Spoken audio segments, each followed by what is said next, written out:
world, how to do it, and how to do it perfectly well. When we get them to do that, then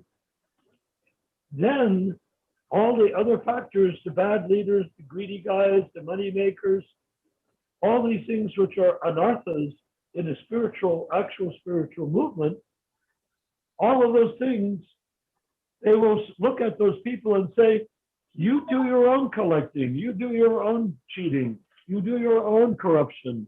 We're not going to do that. We want the real thing. So go out from the temple and be as corrupt as you like. We'll have the temple here under Prabhupada. We'll have the temple here turning Kanistha Adhikaris into Madhyama Adhikaris, or at least getting Kanistha Adhikaris to become advanced Kanistha Adhikaris so that they can become Madhyama Adhikaris. But until they know they have a choice, they can't choose. That's the whole problem, isn't it? Right. Yes. Are we live yet? Yes, we're live. Okay. So my question was, which you partly answered. Who are we doing these Zoom calls for, and why are we doing this? So you partly answered that question. So can you have somebody? Does anyone want to answer it? No, Prabhu, you go. I'm asking you. Okay. Who are we doing it? We are doing it for anyone that wants the progressive values of life.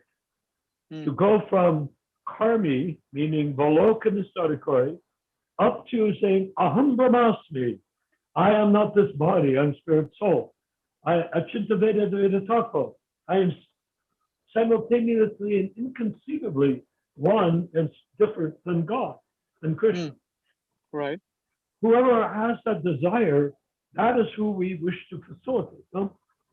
Now, when we get to that platform, we have ISKCON, and because ISKCON doesn't have an escalator going to the third floor, ISKCON doesn't have such an escalator.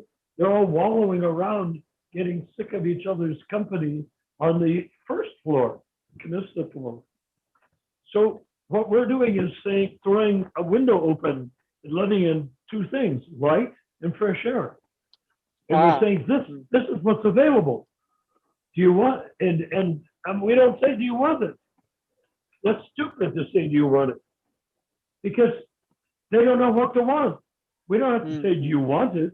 We say, this is what Prabhupada has offered us. And whoever wants it, let them accept it in incremental, gradual degrees. You know? Right. And as they reach that conclusion, then they will say to their leaders in the temple, you're not really leaders, you're misleaders. Thank you for bringing me in. Thank you for the preposterous view that you're going to bring me back to Godhead by initiating me. Thank you for all of that, but it's not good enough. It's insufficient. Who says it's insufficient? Rupa Goswami says it's insufficient. And who is Rupa Goswami? Rupa Manjari from the spiritual world. She knows that it's insufficient. Why? Because she's one of the top beings in existence that deals with true sufficiency. In fact, she's the record keeper of sufficiency. She knows what is sufficient. She only deals with Uttama Adhikaris, who are truly the upper echelon of Uttama Adhikaris in the spiritual world, meaning the top gopis in existence, right near, adjacent to, and just under Radha and Krishna. So because she knows all of that, she comes down as Rupa Goswami and then says, if you take initiation from a ISKCON Kanistha initiator, you're not going to make any advancement under that insufficient guidance. Those are the exact words. You would say, well, those are Prabhupada's exact words. Well, yes, but Prabhupada is on speaking terms with Rupa Manjari, what to speak of Rupa Goswami. Srila Prabhupada doesn't make a mistake because he understands it from the inside out. He's already there. He's came from there, right? Right. So now what needs to be done is accepting that Prabhupada is not just another a better quality bogus guru. He's not Initiator. He's initiator.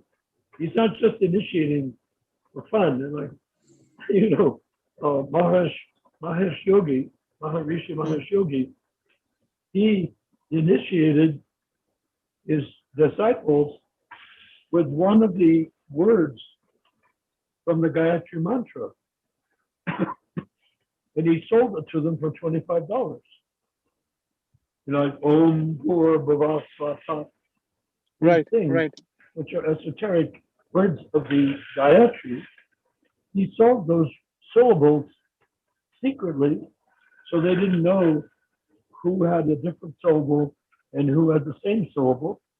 But you can imagine if he had thousands of followers, there was duplication. Yes.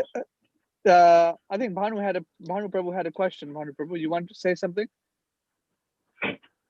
So the disciples of ISKCON, they're under the impression that Disciples of the Godhead. They'll go back to Godhead in this lifetime itself by following Bhanu Prabhu, can you type that question in the chat so I'll read it to Narayan Prabhu exactly how you want it? It, just Ramachandra Prabhu, if you understand what he's saying, just tell me, because I understand what you're saying. He was saying. I'll say again. Yeah. The disciples are under the impression that they'll go back to Godhead. They've been promised. Hold on, Bhanu. Hold on. Disciples are the ISKCON initiated disciples are in understanding that they're going back to Godhead. What else, Bhanu? They are under the impression that they're going back to Godhead. What else are you gonna say? Pretty early, maybe after this life, by following 16 rounds of 4 regulated principles. They are chanting 16 rounds following 4 regulated principles. Yes, they will go back to Godhead. I mean, they're believing that this life itself, the question that arises is not if they're going back to Godhead. The question that arises is when. When? Yes. They think it's like Chidananda said that Bhagavan told him, how will I go back? He said, how do I go back to God? Bhagavan said, I will take you back to God.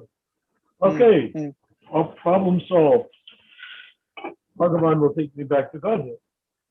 But then it turns out Bhagavan cannot take himself back to Godhead. He actually quits the movement and goes into business with former devotees or devotees, background devotees. Indriji and Ramdas Aviramdas, 2 brilliant artists whom I trained up in the art of movement. And he makes money like that. So Bhanu Prabhu, where's the going back to Godhead part? Yes, Bhanu, can you finish it now? You were saying that the initiator guru's disciples are thinking that they're going back to Godhead. They're chanting 4 regulated, they're following 4 regulated principles, chanting 16 rounds. But you didn't finish the question. You said they are thinking they're going back to Godhead. Meant in this lifetime. And I answered, they are going back to Godhead. Anyone who has heard the Hare Krishna mantra once will go back to Godhead. Right. The question is when? How soon? No, they're thinking within this lifetime, will be going back to Godhead. Well, they are thinking. Go ahead. That's because they're Christians. They're Catholics mostly. They believe that because that's what they were raised with as children. You see, they were raised as children to believe that Jesus will take you to heaven. What they do not understand, and apparently do not care to understand, is that heaven is not Krishna Loka. What about the Heaven Hindus in the is moment? not. Now you might say, well, where is heaven? Some idiot painted a beautiful picture of Jesus and Krishna running through the fields of God knows where, either heaven or Vrindavan, or maybe they think it's both. And and that's not possible. Krishna Loka is not the Christian heaven. The Christian heaven is called Swarga Loka, and it's in the suburbs of Brahma Loka, the top planet. It's way up there, but it's not outside of our universe. So the Christians die and go there if they are vegetarian, if they are humble, if they have no money and are giving everything they have, every extra thing. If they have 2 pairs of shoes, they give 1 pair of shoes to the poor and to someone who doesn't have it. And if they have 2 cloaks, they give the other cloak to a person that doesn't have it. That's a Christian. Constantine turned it into a huge political event. I think your question was answered, right, Bhanu? Because they're thinking they're going back to Godhead because they were raised like Catholics, and that's the same mentality the gurus have. So these disciples are having the same mentality. And the gurus are also Catholic. For the most part, the gurus are also Catholic. What about the Hindu disciples in the movement? What about the Hindu disciples in the movement? They're also thinking like this, right, Bhanu? Is that what you're saying? Well, yes, but you understand that there's a problem there, a built-in problem, and that is that the built-in problem is that the Hindus, so-called Hindus, why they allow themselves to be called Hindu is an entirely different question, isn't it? Right, that's a different question. Because Hindu is a Muslim term. Right. It's like a black person saying, what is your race? Oh, I'm a nigger. Well, no, wait a minute. Why are you calling yourself that? Oh, that's what we are. We're called niggers. Well, do you call yourself that, or they're called that by somebody else? Right. And then they get puzzled. Wait, I don't know if it's me or somebody else. I don't know. Yes. So we have to understand that the Indians have been Muslimized by the Mughals, and they have been Christianized, not Catholicized, but necessarily, but Christianized by the British for a long time, generations. What is a long time? 20 years. That's how long it takes before your father dies off and you take on the age of majority, believing what you've been taught in the British school. 20 years. So the Indians have been Christianized by, not in terms of believing in Jesus, they're Christianized in terms of what heaven is. They are adopting the Christian notion of heaven, even though there is no such thing. Well, there is. The heaven is there. Heaven is definitely, clearly there in the Vedas, but it's not Krishna Loka. So they're taught, all you ignorant Hindus with your walking around in your little kopans, you are so ignorant. We British will teach you about what heaven really is. And when you have the parents saying no, no, no to the children, and the children go to the British school, they come back and say yes, yes, yes to the parents, and they have children, and they have children, they have children. Where does their authenticity of Vedic Dharma go? Out the window. Yes, it evaporates. And a concrete example Prabhupada gave was that in Calcutta, they had one of the world's greatest libraries. Probably not as big or wonderful as the Library of Alexandria, which was also destroyed. But the British came into they burned all the scrolls, all the, what you call it, bamboo leaves. What is it called? Bamboo leaves? Yeah, well, all the parchment, not parchment, what is it? Palm leaf. Palm leaf, yeah. Yes, is that Yes, part of palm leaf. Chicha or is that not part of Chicha? That's Shravan. Yeah, okay. So they destroyed it. And then 20 years later, remember I was talking about 20 years? Prabhupada's words, 20 years later, they spoke to the children in saying, you're just ignorant pickaninnies because you have no library. And the kids are looking around and they say, well, we don't have a library, do we? But what they don't understand is that the British destroyed their library. Doesn't that make some sense? Yes. Yes. So that's what happened to the Hindus, so-called Hindus. I mean, even calling them Hindus bespeaks the problem, not the solution. Right? I mean, the culture, As soon as a Vedic if I may add to that, member of Shravan our Prabhu process, speaking. I'm Shravan, go ahead.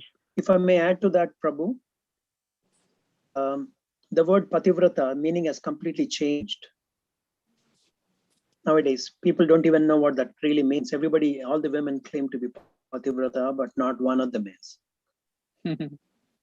Right. I don't get the point. The meaning has changed over time as the British ruled and the Muslims ruled, you know. Yes. Pativrata that's the means whole point. one who worships husband. Tulasi didn't worship Krishna, she worshipped her husband. Okay. So it's like worshipping Krishna inside that person. Anyway, not to go Shravan is into making, detail, but that culture is completely lost. yeah, the Vaishnava culture is lost. Yes. Yeah. And it was destroyed by Ramakrishna and Vivekananda. And Right. Prabhupada said because of Ramakrishna, Bengal has gone to hell. Yes, he has very strong words towards these. Wow, single-handedly. Yeah. He tried to create an ecumenical religion between all the existing religions and historic Krishna consciousness, but he did it as a Kali worshiper, which destroyed the Vaishnavism, inherent Vaishnavism in India that was there. Yes? Yes. Yes. Jai Prabhu. Yeah, so why are we even concerning ourselves with a guy that's part of the problem, not part of the solution? Right. Like Ramakrishna and Vivekananda. Jai. The part of Vivekananda was impressive, and the reason that his name is on so many streets in India, particularly Bengal, is that he came to America and spoke in, I think, 1894 or something of that sort at a big conference in Chicago. Right. And at that conference, he elucidated something of the Vedas, but they did not know that what he was speaking was bogus. All they knew is that it sounded a heck of a lot better than the Judeo-Christian stuff they were discussing at the conference. So he got a toehold, and then he's opened centers and stuff like that, as did also Yogananda. I've read the scriptures written by Yogananda. He doesn't even know about the juxtaposition of the yugas. Wow. I read his interpretation, I don't know, Srimad Bhagavatam or something that we would associate with the Srimad Bhagavatam. I read it, and he thought that the last yuga was Treta Yuga, not Dwapara Yuga. And you know what? Normally it is Treta Yuga instead of Dwapara Yuga. When Krishna appeared, the yugas got switched. And Treta Yuga came first, and Dwapara Yuga, which is a higher yuga, came second. And why did he do that? But Krishna could not appear successfully in Treta Yuga. He had to appear in Dwapara Yuga because it was sufficiently set up for worship of Krishna. And And he had to appear just before Kali Yuga to give the potency for us to worship him as devotees of Krishna, and at the same time make the room for himself to reappear in the Kali Yuga as Chaitanya Mahaprabhu. A miraculous birth. I mean, for Chaitanya to be born here on earth is beyond amazing. Why? Because it's very rare. I don't remember how rare it is, but I'm sure somebody knows, maybe Ramachandra knows, how rare it is for Lord Chaitanya to appear anywhere in any universe. And so Lord Krishna rearranged the yugas so that he would be able to do that. And now here we are, the recipients of unprecedented mercy. Right. They're given a mantra which any idiot or any infant can chant successfully. You don't have to be a scholar. You don't have to pronounce it properly. All you have to do is chant the Hare Krishna mantra as best you can while opening your heart to pure devotional service. And that will guide you to chanting it well, properly,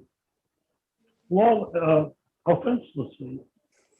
So we chant the Hare Krishna mantra eventually offenselessly. Then we have an opportunity for everybody, including the village idiot, to go back to home, back to Godhead.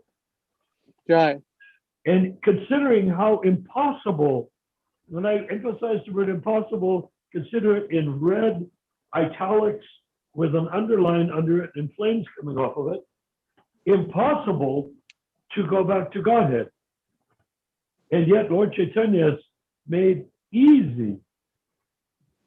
What's that shloka? You've made, what is it, access to you easy or something easy? I forgot the quote. I'll look it up in a bit. Yeah, no, that's okay. It's not that important. But the point being that we all know, we are all the recipients of Lord Chaitanya's unexplainable and undeserved mercy. Right. We have not done anything to deserve this.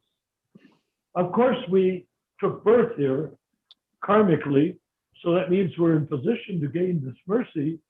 We don't know how many previous births we might have been devotees.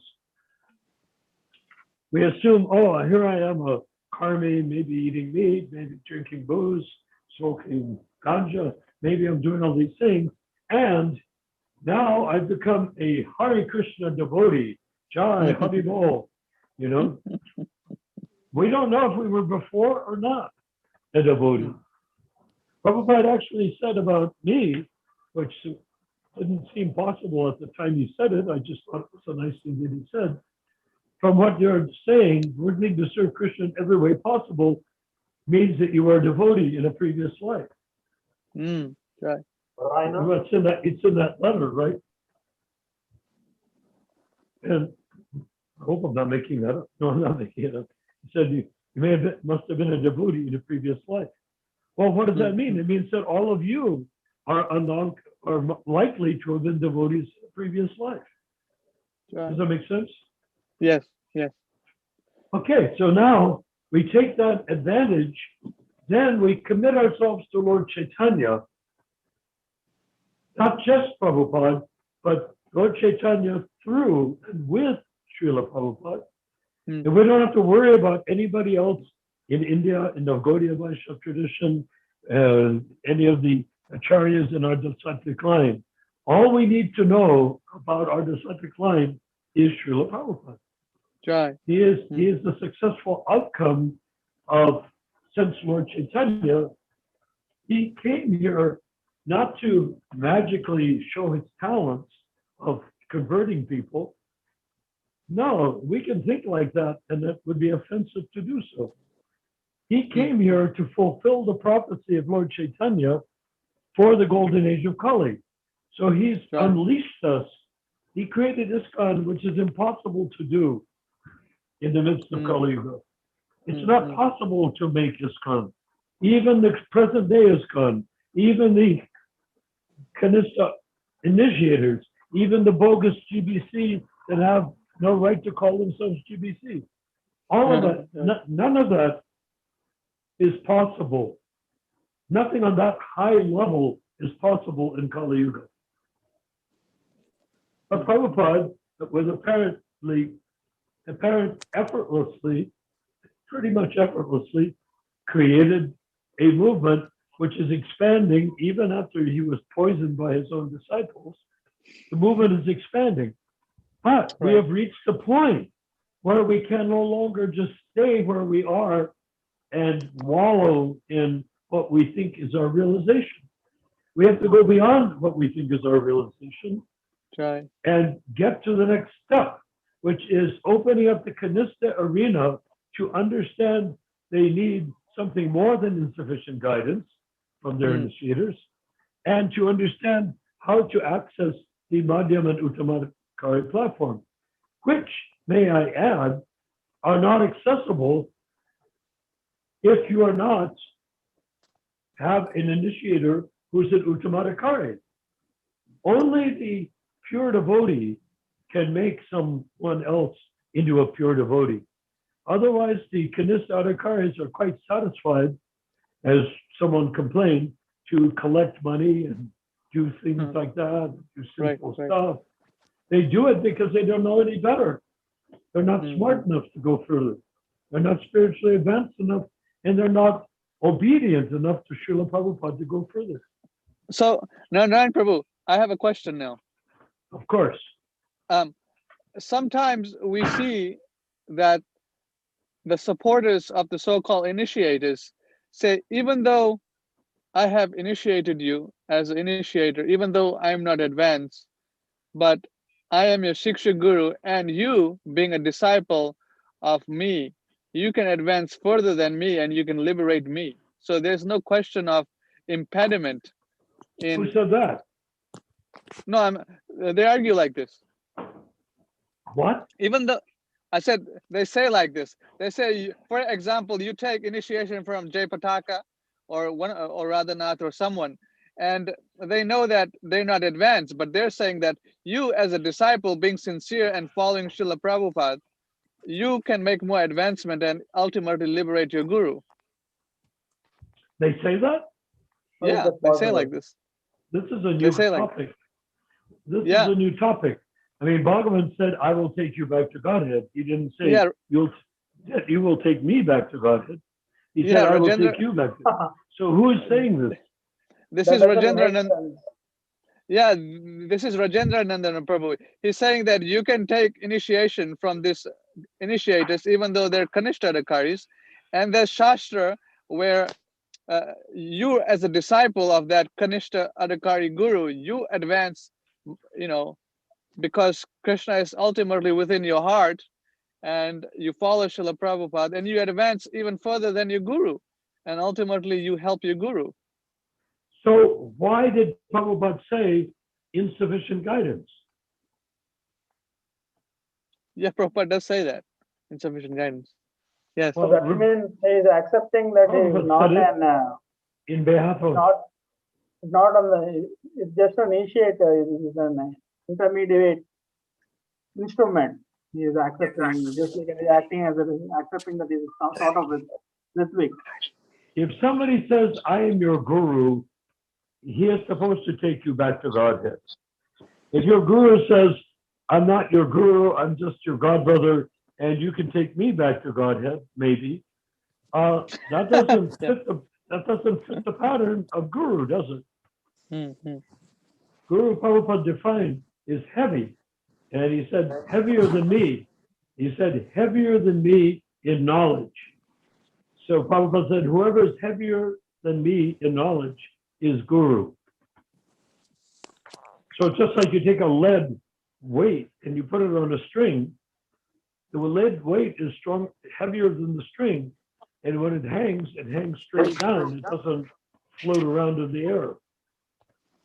So that's what heavy means. Heavy means specific gravity. Now, does that make any sense?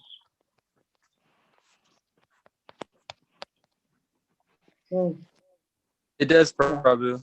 I understand it. I'm not trying to tell you what to think. I'm trying to stimulate what you think. So what do you think? Yeah, right.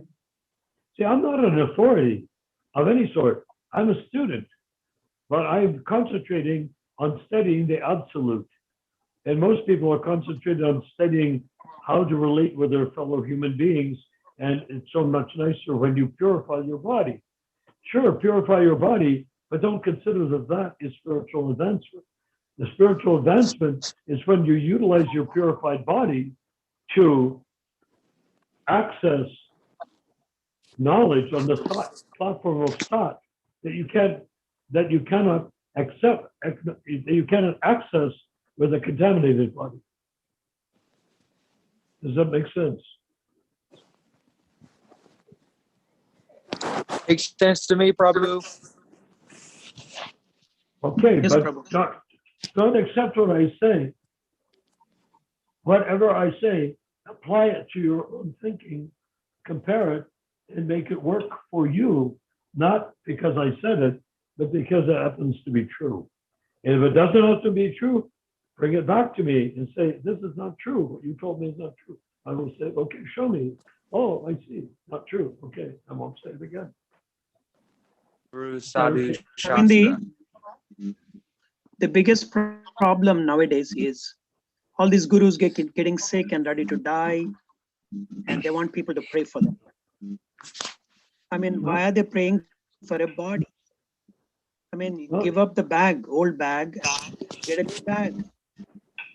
Well, that's unfortunate because whoever prays for them gets locked into their karma. It's just like when a man and woman have a baby that's sick and they pray and pray and pray for the baby to get well. Well, it gets well at the expense of the karma of the parents. Not because its own karma is good, on its own karma it will die. Right? So if the parents have karma, they say, oh, please, please, God, don't let my child die. They're transferring their Shakti to the child that's in the process of dying. And if they win, that they sustain their child, then the child has eaten some of their parents' karma to live. That's what I think about Jayapataka. He has like 40,000 disciples, initiates, and they all were praying, right. oh, please give Jayapataka some of my life so that he will not die. So miraculously, with 3 gigantic aneurysms, he's still more or less alive. And I think it's because his disciples gave their lifespan to help him increase his lifespan. A waste of time, considering that Jayapataka was one of those that was poisoning Prabhupada. But nonetheless, put it this way, what it is. it was their choice. They chose to do that, and they have a right to choose to do whatever they want. Right. Paramatma will Yes. facilitate any desire that's feasible for a person's karma. So if you want to murder somebody, you make up your mind that you want to do that, and Paramatma will help you find the gun, help you find the ammunition, help you find a shovel to bury the dead body of this guy you want to kill. And then when you bury the body, then the police come and they find the grave, and they say, wait, Paramatma, I thought that you were letting me do this. I did let you do it. I empowered you to do it. I showed you how to do it because why? Because you wanted to do it. Yes, but now I'm being arrested. Well, that's because you killed somebody. But I thought you killed him because, no, you wanted to know how you could kill him, and I showed you how. Now you're being arrested because you killed that person, and you will be hanged for murder. He said, well, why did you let me do it? And he says, Paramatma says, in the most unimaginably neutral tone of voice, because you asked. So everything we do that doesn't turn out, if we blame God in our heart for it not turning out, say, why did you let me do something that didn't work out? Because you asked. Right. Does it make sense? So be careful what you ask for. It's like the Gita verse, it's like the Bhagavad Gita verse. Krishna is the cheat of the cheaters. He cheats even the cheaters. So since we are the cheaters, Krishna even cheats us by our own sinful desires. Since we want to be cheated, Krishna allows us to be cheated. Yes. That's the Krishna, verse. Krishna as Paramatma can, if you have the karma for such things, make you the cheater of the entire planet. If that's what you want. Right. This is why I keep saying, and people say, well, they're doing this, they're doing that. What about those people who are doing this? They're going to do that. We preach and they don't listen. And I say, that's their choice, isn't it? We are not preaching to people that won't listen, or at least maybe they won't listen, and gradually they decide to listen or are attracted to the idea of listening to the truth that we are hopefully speaking. And when they are listening, they listen. When they don't listen, they're utilizing their free will according to their being part and parcel of Krishna. They don't have to listen to the truth. No, there's no force. This is not like a religion which you'll be burned at the stake if you do the wrong thing, or hanged or crucified. No, we have complete freedom. And because we have complete freedom, we can choose Krishna. And we also choose to avoid Krishna. Right. The choice is up to each individual. Our work here on this Zoom call is to create a platform of knowledge and understanding so that an intelligent person that actually wants to see why he's not making much advancement in ISKCON will hear what we say and say, well, they're talking about making advancement I never even heard of. Way beyond what my gurus taught me, way beyond what the temple commander taught me, way beyond anything, and it's way beyond anything I've read or understood in Prabhupada's writing. Why? Because when they read Prabhupada's writing, they read it within the context of their temple, right? They read it within the context of where they are living, not within the context of Krishna's form. We're part and parcel of Krishna. If we listen to it materially, we'll come up with a material answer, material conclusion. But if we listen to it from the transcendental platform, from the platform which we are, I do not have a soul, I am the soul. I have a body. Right.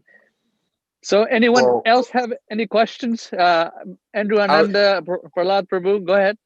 I had an insight. I was going to say, we are the marginal energy of Krishna, which allows us to either choose the spiritual side of Krishna, the superior energy, or we can be attracted to the material side of Krishna, Maya. And Maya is not easy to overcome unless we have the mercy of a pure devotee. So the pure devotee, the Mahabhagavat, is Srila Prabhupada. So we follow Srila Prabhupada, then we are led back into the, Krishna's internal energy. But meanwhile, if we obey or follow the conditioned spirit soul, for, like Jai Pataka or Radhanath Swami or whoever, then we will forever remain lost in the material world, regardless of whatever we do. So that's pretty much our situation right now. Is we're not sincere enough, or there's many souls who desire to remain in the material world because they desire to follow these conditioned souls, pretending to be Paramahamsas, and they have no intelligence to tell the difference between a true Paramahamsa Mahabhagavat, a Uttama Adhikari, from a conditioned spirit soul, or like even a Kanishta Adhikari, because they can even tell the difference. Yes, very well. That's a great observation. Might I say, though, in the course of that, when you say marginal energy, what is the substance of that marginal energy? What does that marginal energy actually consist of or made of? Spirit soul. Yes, Pure spirit soul. as part and parcel of Krishna, who's not marginal.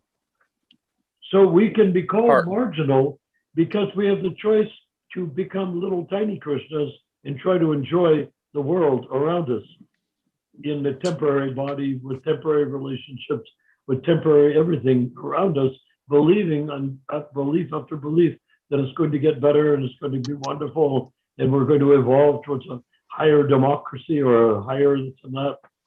We can think all those things. That's illusion.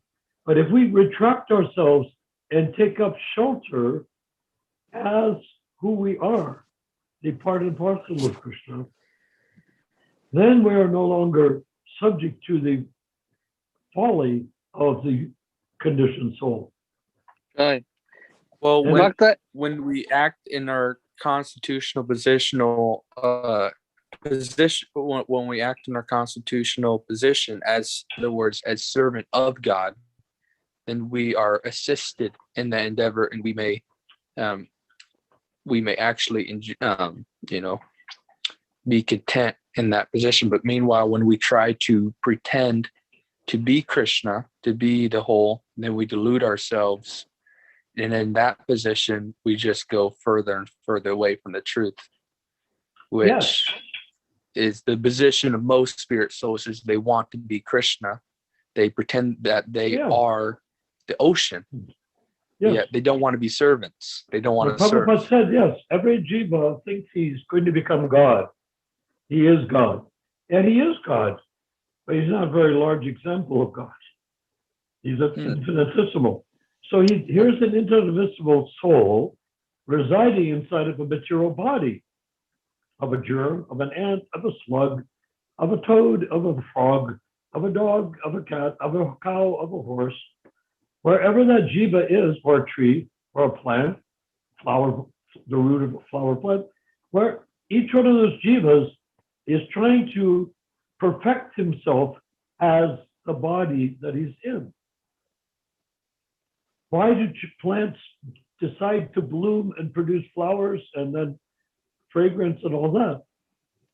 They're trying to perfect themselves according to their own intelligence. And the intelligence of a plant is very accurately perfecting being a plant.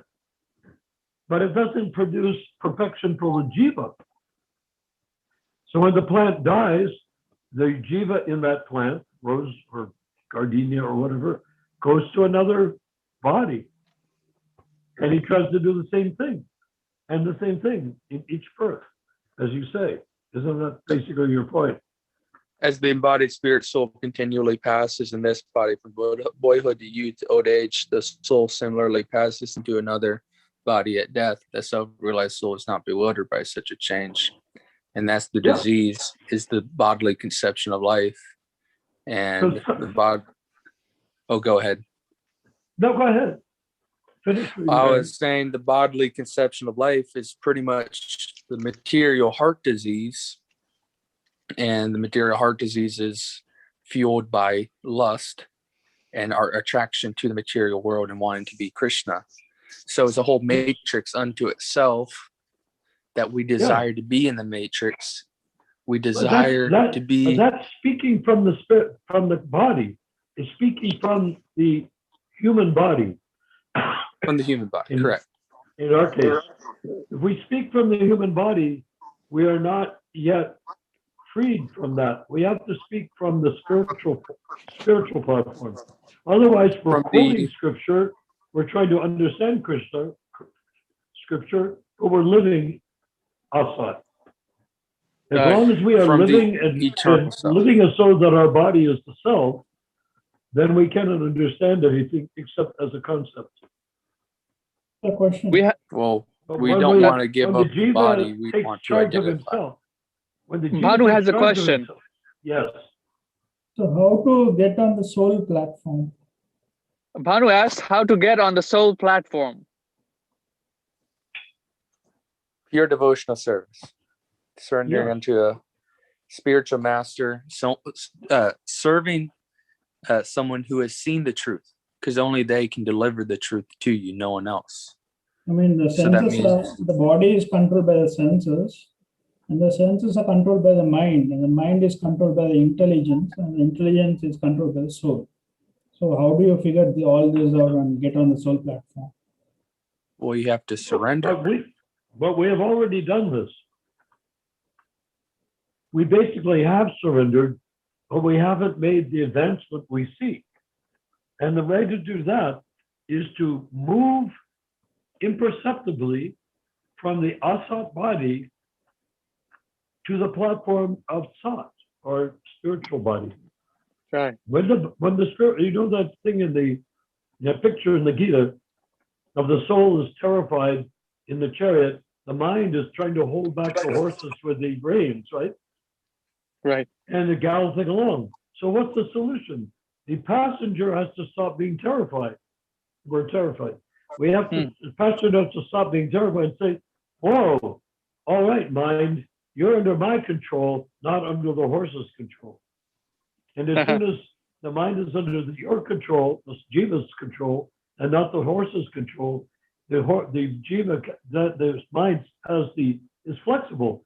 When attached to the Jiva, which is not flexible, he pulls back on the reins, and the horses have to stop.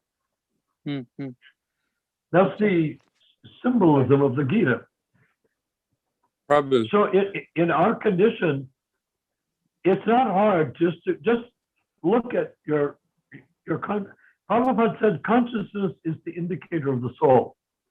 So if you're conscious, you're not your body, because the body is not conscious. This is a hard one for people, even after they've spent years as devotees, to grasp. The body is not conscious. The soul is conscious. Okay, so if the soul is conscious, why do we think the body is conscious? Because we have allowed the mind to saturate into the body and identify, and then drag the soul into trying to believe that which the mind identifies as the self is indeed the self, meaning the body. But if once the soul, like the driver, the passenger in the chariot, drags the mind back out, and Bhaktisiddhanta Saraswati Thakur put it this way: beat the mind 100 times, 50 times in the morning with a shoe, and 50 times at night with a stick. Why? Because the mind wants to identify with the body, particularly at night. So you need a heavy stick instead of just a shoe. So you get the mind to pull back and be pulled back by the Jiva, who says, you're a bastard, you're a bitch, you're no good. Come back here and stay with me. And the mind says, well, can I put my little finger into the finger of the body? Whack! No, you cannot. You cannot even identify with one little pinky in the body. Let the body do its own thing. Oh, without me identifying with it, the body will die. Actually, come back here and let the body die. Just watch. So the soul, the mind comes back to the soul, surrounds its soul affectionately, finally, as the consort of the soul. And they said, let's watch the body. And guess what? The body doesn't die. The body keeps on going. It's a machine. It's a robot. You put oil in the robot, fuel in the robot, electricity in the robot. It works fine without a soul, without a jiva or a mind. It just acts because it's a machine. So the body's a machine. So what determines what sort of machine you're in? That the body is, I should say, that you're in. If the body's there and you're watching it from a distance, saying, wait a minute, what made that body what it is? The planets under which that body was born. And what gives the body the power to survive without the presence of the jiva? The jiva and soul must be there. I mean, the jiva and the mind must be there in the heart, but they are not contacting the body in reality. And when the mind is not zooming out trying to identify with the body, then what is that the body continues to function. Now, how can the body function? Well, it doesn't function because of the soul, because the soul does not ever come in actual contact with matter. And the body is made of Maya, matter. And the soul is Satchidananda Vigraha, is spirit soul. Marginal, can be contaminated, can be attracted to the matter, but he's not made of matter. He's made of Sat, he's soul, part and parcel of Krishna. And Chinta Veda Veda Tattva, right? Okay. So now, what happens with the body without the soul being its so-called motivating force? The soul is just sitting there in the heart, being the soul. The body is alive because of the presence of the soul, but the body does not need the soul except to be alive to function. So what does the body do? It operates under the three modes of material nature, which the soul does not operate under. The soul is never under the control of the modes of nature. The embodied soul, who believes that they are the body, you can say they're under the control of the modes of nature, but they're not. They're simply pantomiming, pretending to be the body, pretending to be under the modes of nature. But no one's under the modes of nature. The body is what is born from the planets.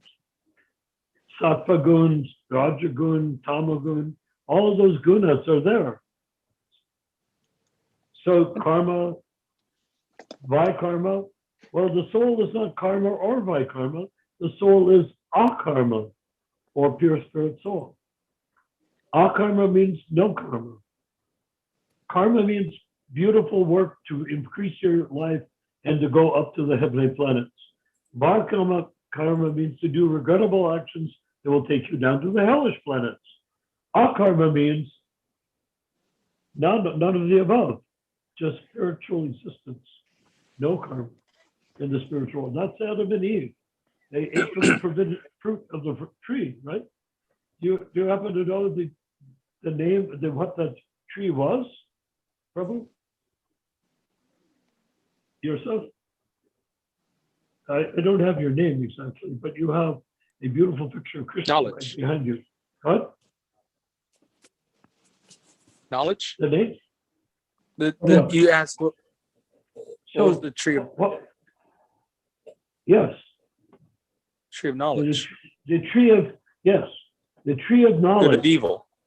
The tree of good and evil. Yes. So if the tree represented the fruit, not the tree, but the fruit of the tree represented good and evil, and they weren't supposed to eat the fruit, then what fruit were they allowed to eat? Tree of life. Yeah. Asat. I mean, akarma. Vaikarma. I mean, akarma. No karma.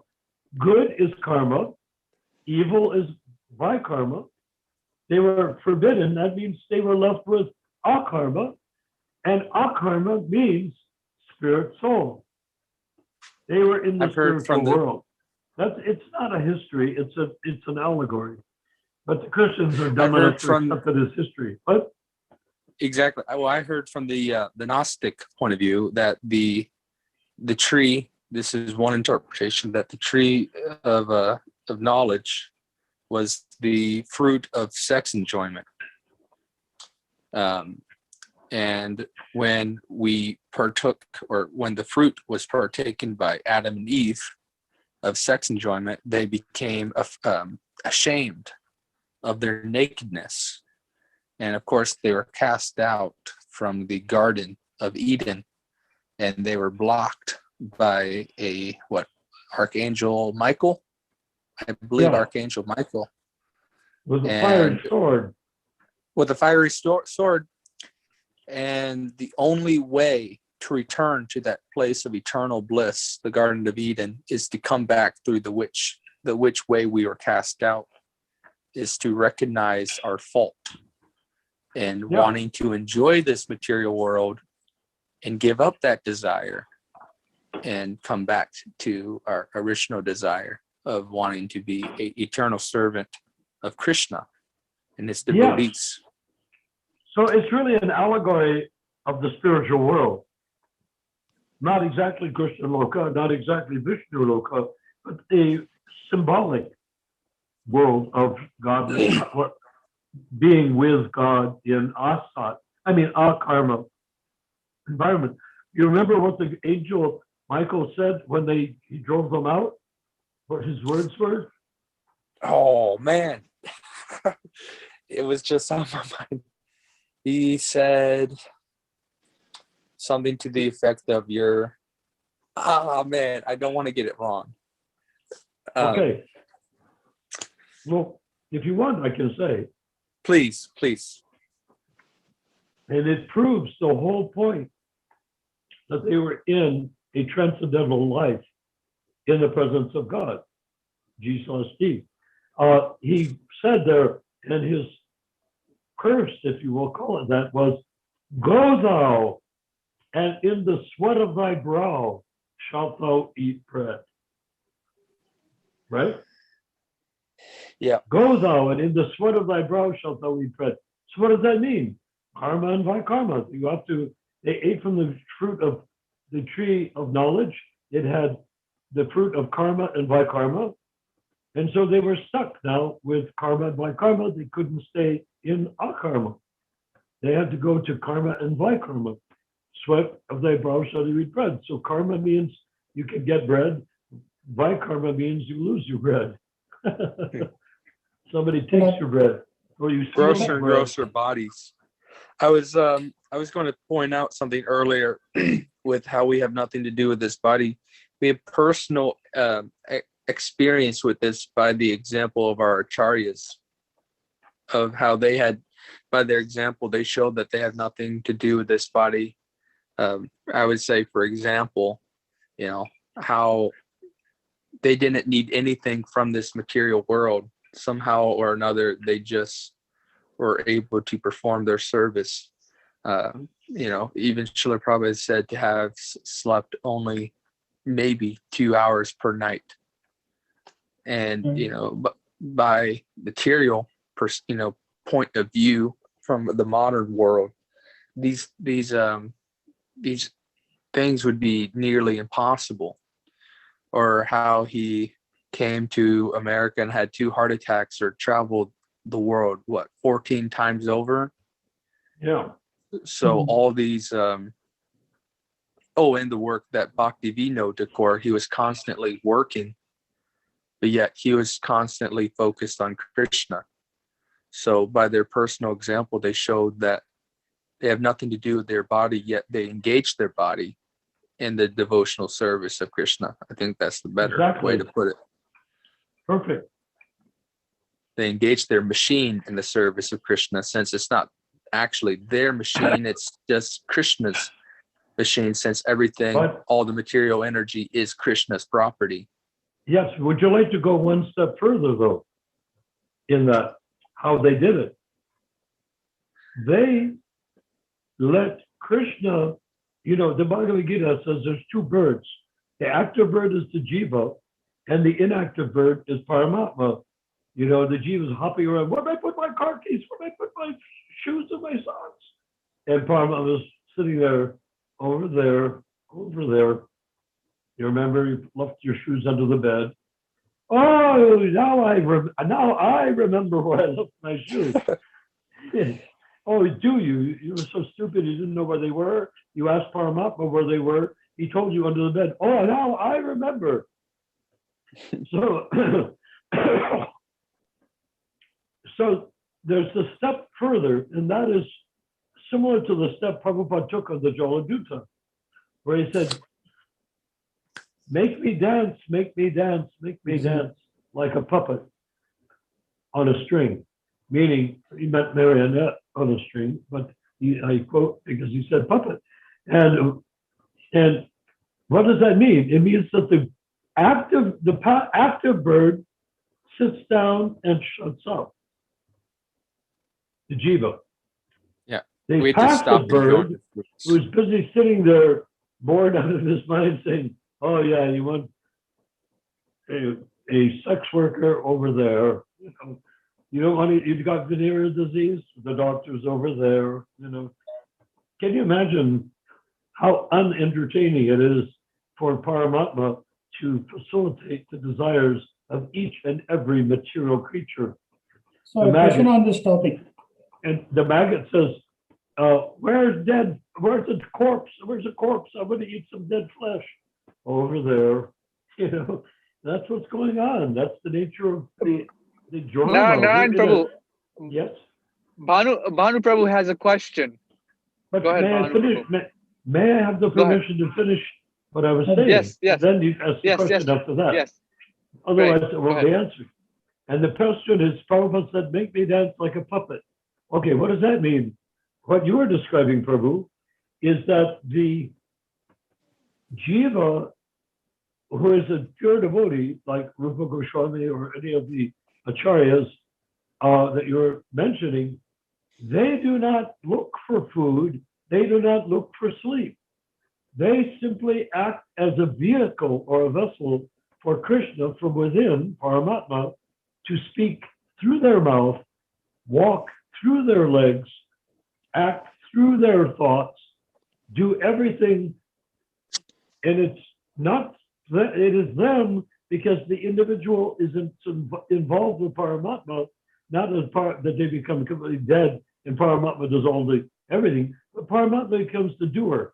And Paramatma is a very good doer because he's in the heart of every living entity and in the center of every atom. So Paramatma knows everything everywhere. He actually knows all the time more about them. He knows everything in the material world because he's in the center of every atom in the material world and in the heart of every jiva, whether it's a germ or an intestinal parasite or whatever it is, a maggot. He's in that heart of that creature. So that is the explanation as to how the acharyas do that. And that's the end of what I'm going to say on this topic, and Bhanu can get involved right again.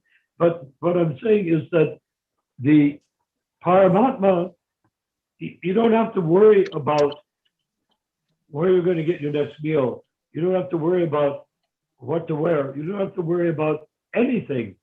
You just act in behalf of Krishna. It's just like Krishna will say, you be the doer and I will be the puppet. And the end result will be you'll have plenty to eat, you'll have plenty to sleep, or even if it's only 1 hour, it'll be enough. And that's the way it works. Okay. Howdy bo. Narayan Prabhu, just a quick note. Yeah. Just a quick note. I have to go, but the meeting will continue. I'll try to join the meeting in about 45 minutes. So Bhanu is going to be the boss for now. Wait a second. Where are you going? I'm going back home. My wife called, so I think she's having some car problems. So I'll try to join in about an hour if the meeting is still going on. No. That's interesting. And you are in Sacramento right now? No, I'm driving.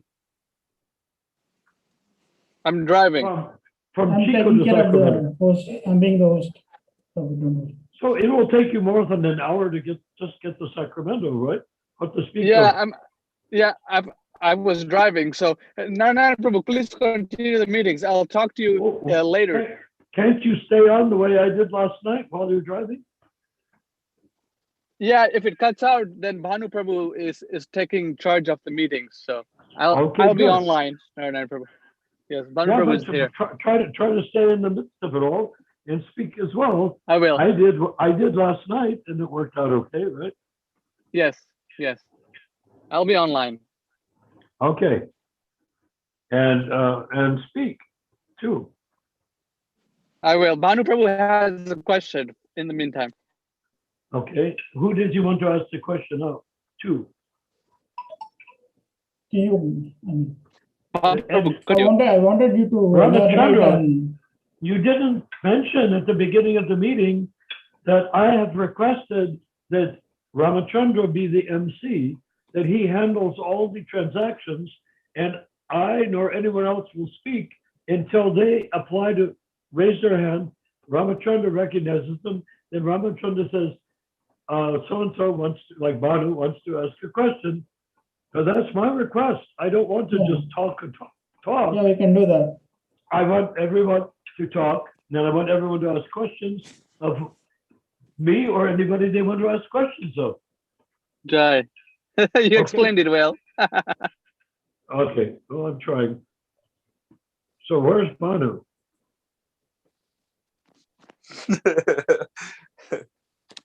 Is it raise a hand up? Okay.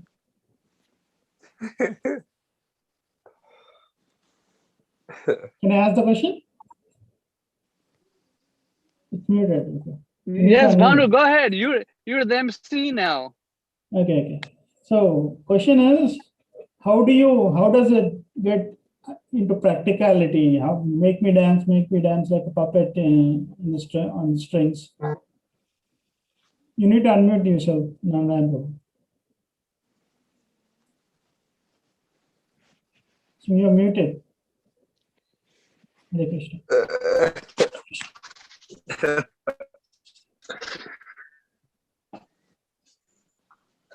Mic is off. Nandana. Narayan, your mic is muted.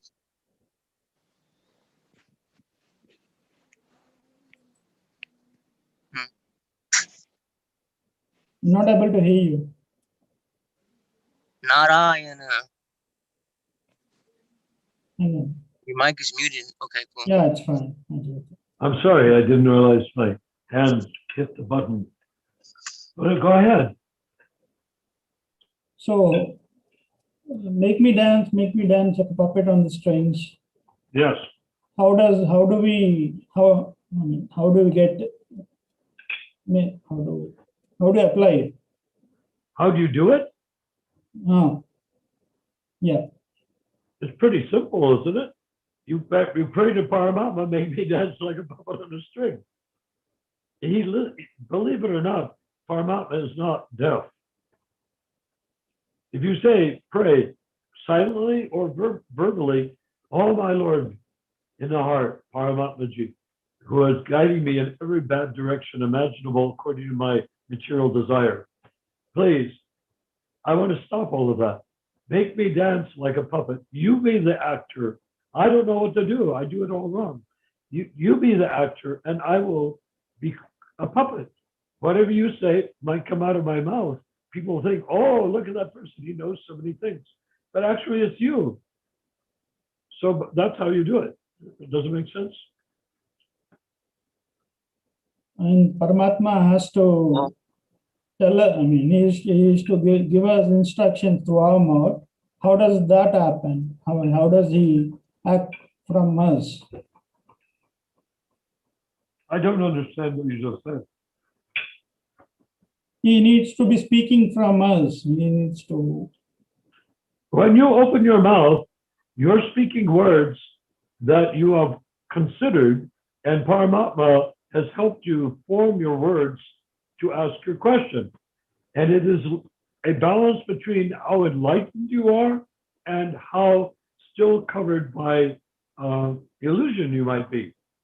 So when you say, make me dance, you're asking Krishna, look, forget the illusion. You do the talking. You're not an illusion. I'm an illusion. So you do the talking. I will be your mouthpiece. You can talk through me. Use me for this purpose, please.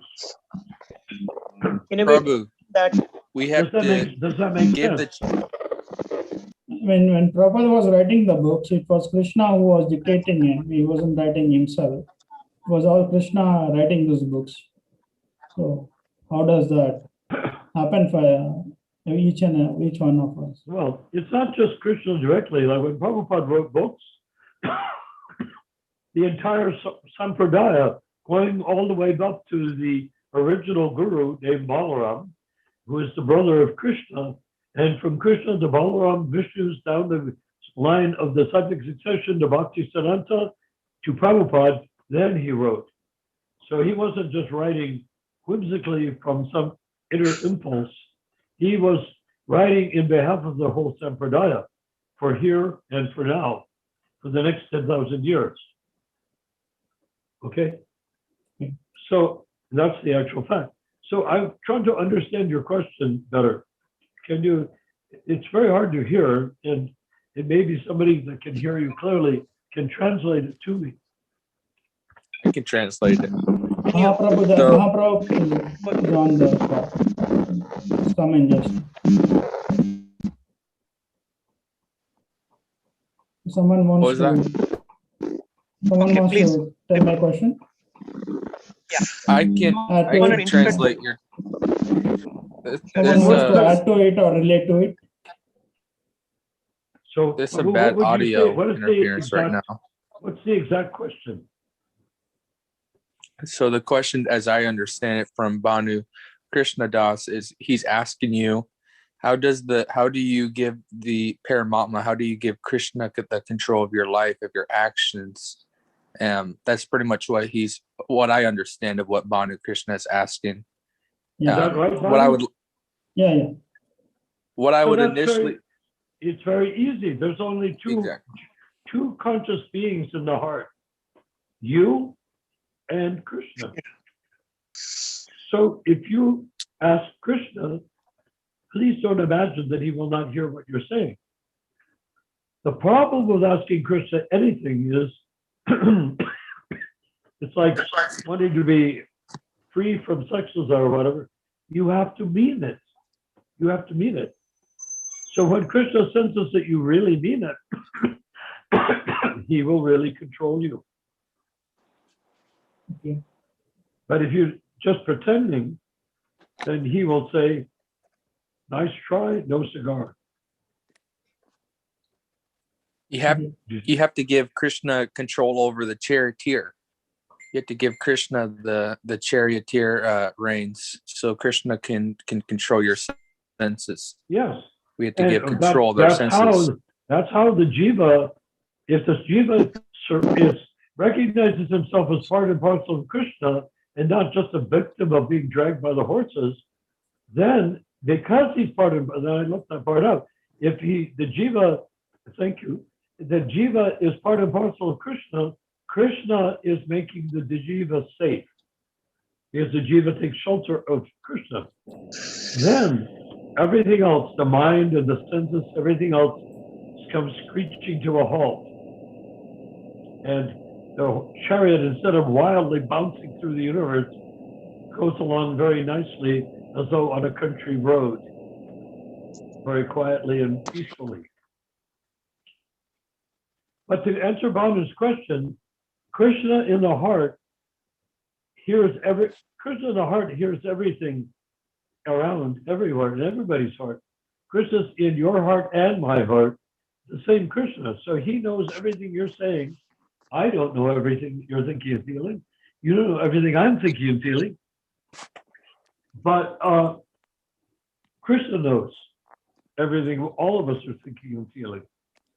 Because of that, it gives us a platform of genuine communication, right? So when you ask Paramatma, you do the talking. You live my life for me. More than that, you live my life for me, please. I will be your servant, right? I'll be Krishna's servant. I will be your servant and you be in charge.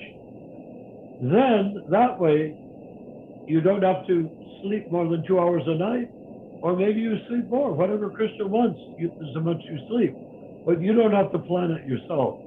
All you plan to do is serving Krishna, and then Krishna takes care of everything else. Barefoot? No, yeah, she's barefoot. Does it make sense?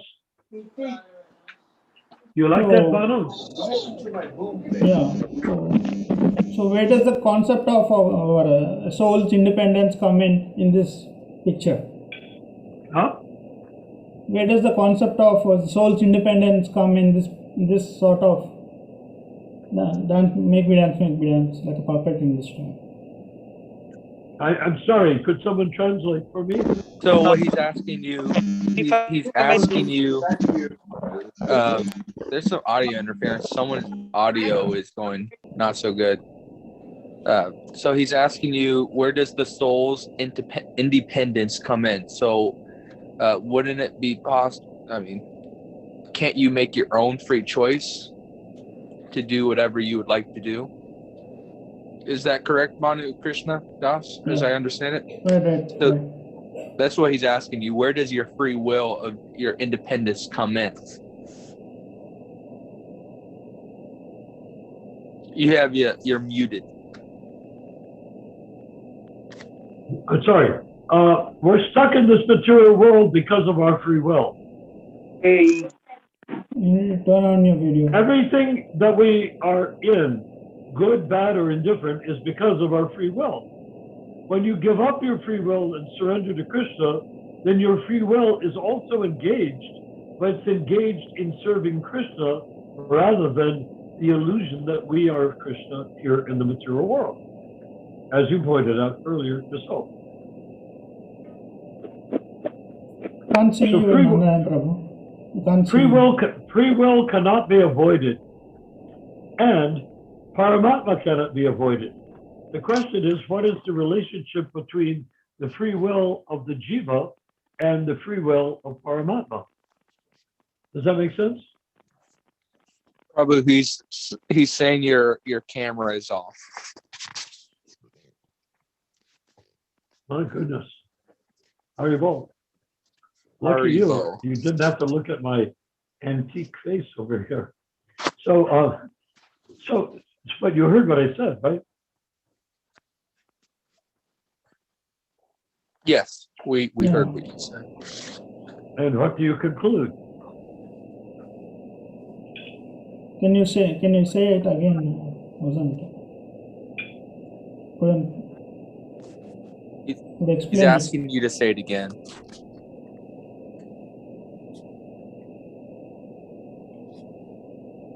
The Jiva is always serving Krishna because the Jiva is part and parcel of Krishna.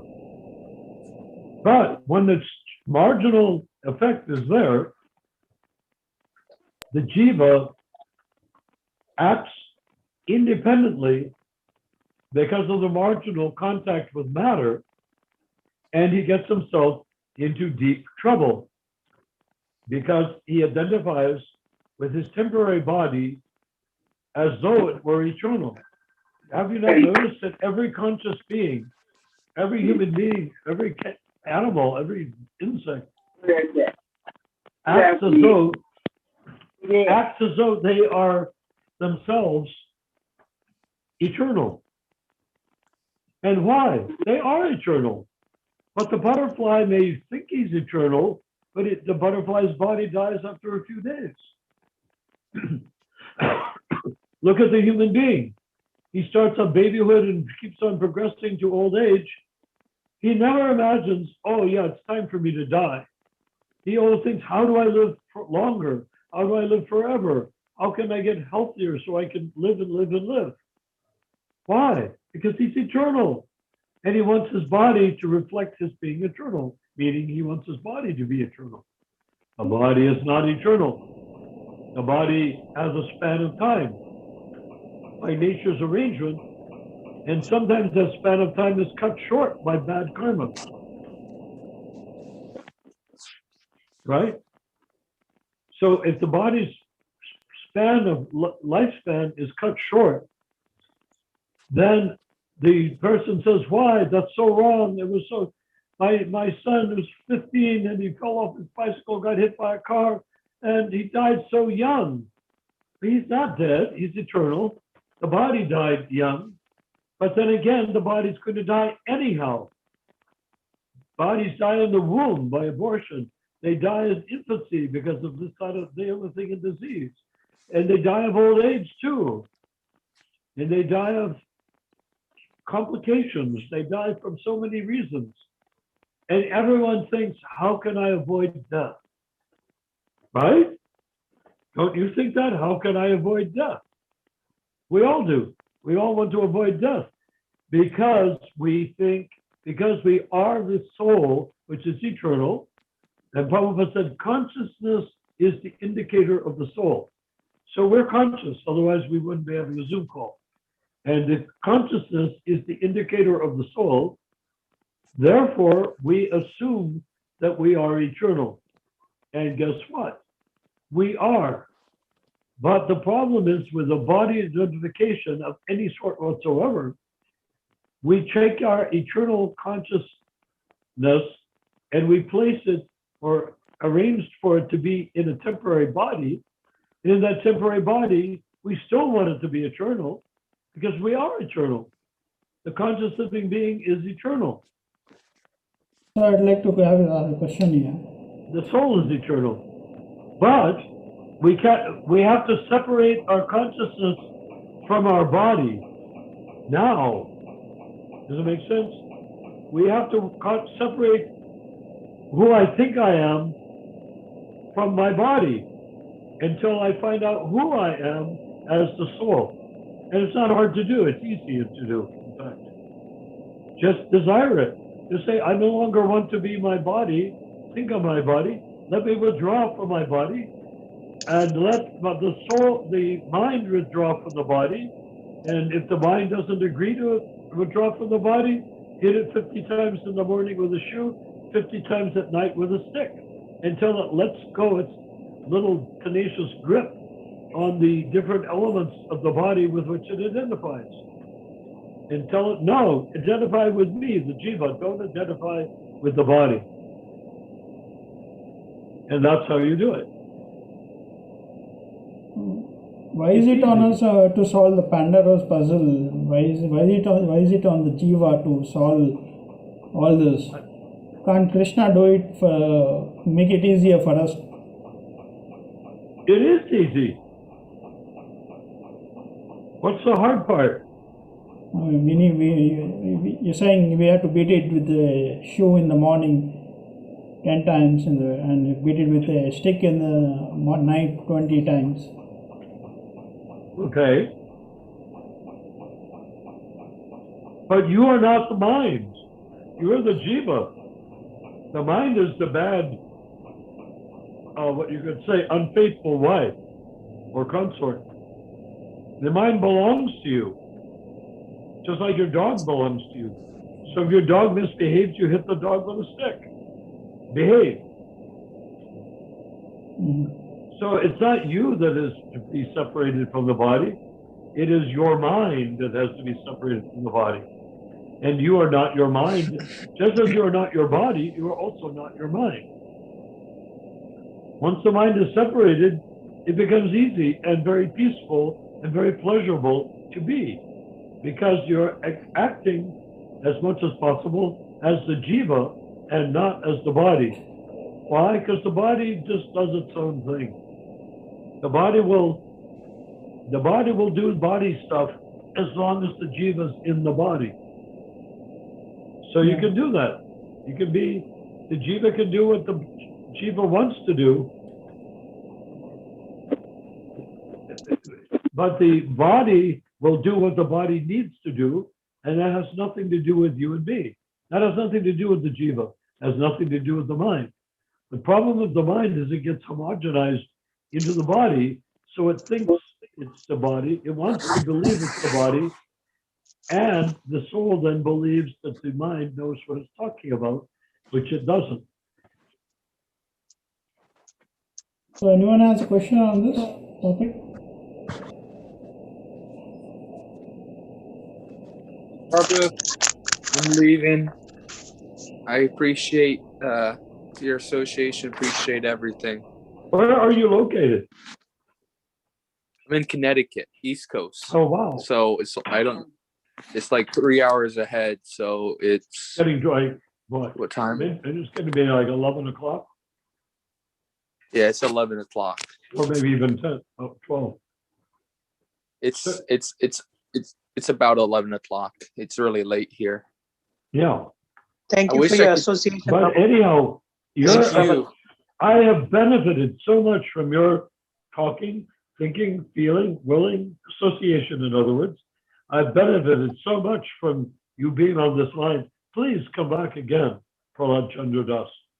Oh, it's a huge blessing. Like, I wish I could join this Zoom call all the time. The only difficulty is so late. Usually I go to bed at like 8 o'clock or 9 and try to wake up at like early in the morning. Yeah.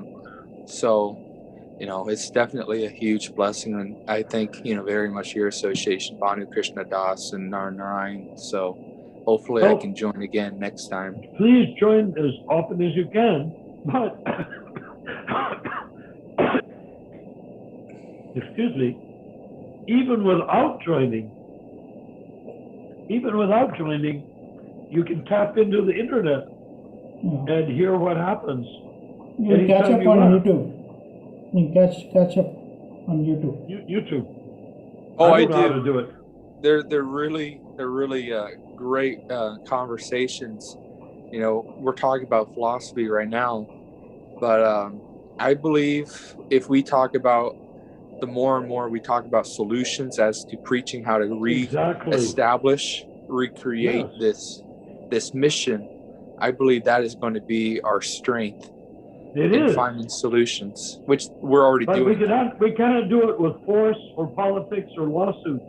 We can only do it with creating ideas, presenting ideas, or revealing ideas or notions or concepts that are so attractive that people in the current ISKCON will feel dissatisfied by what else are being told.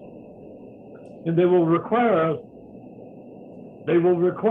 the things that we're talking about to take place, more codified.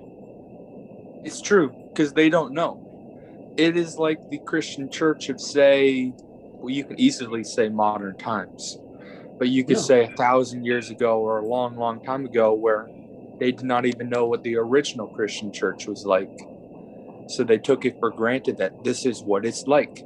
They did not understand the essence of how did Jesus live, or how did his disciples live. Because Jesus didn't create a church.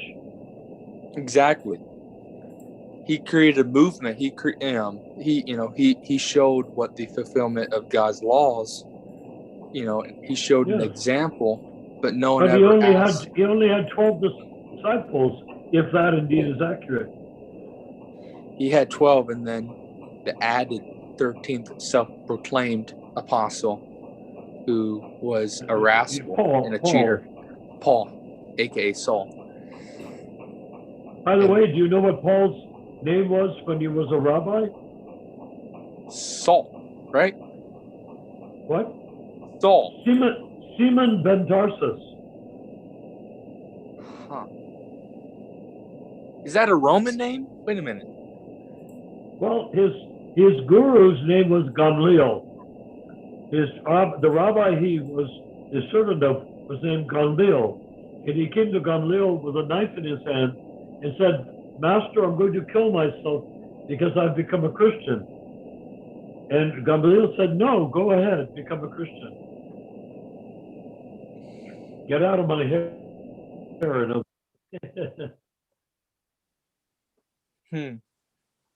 I know they had he had a secret mission of trying to infiltrate and subvert the church.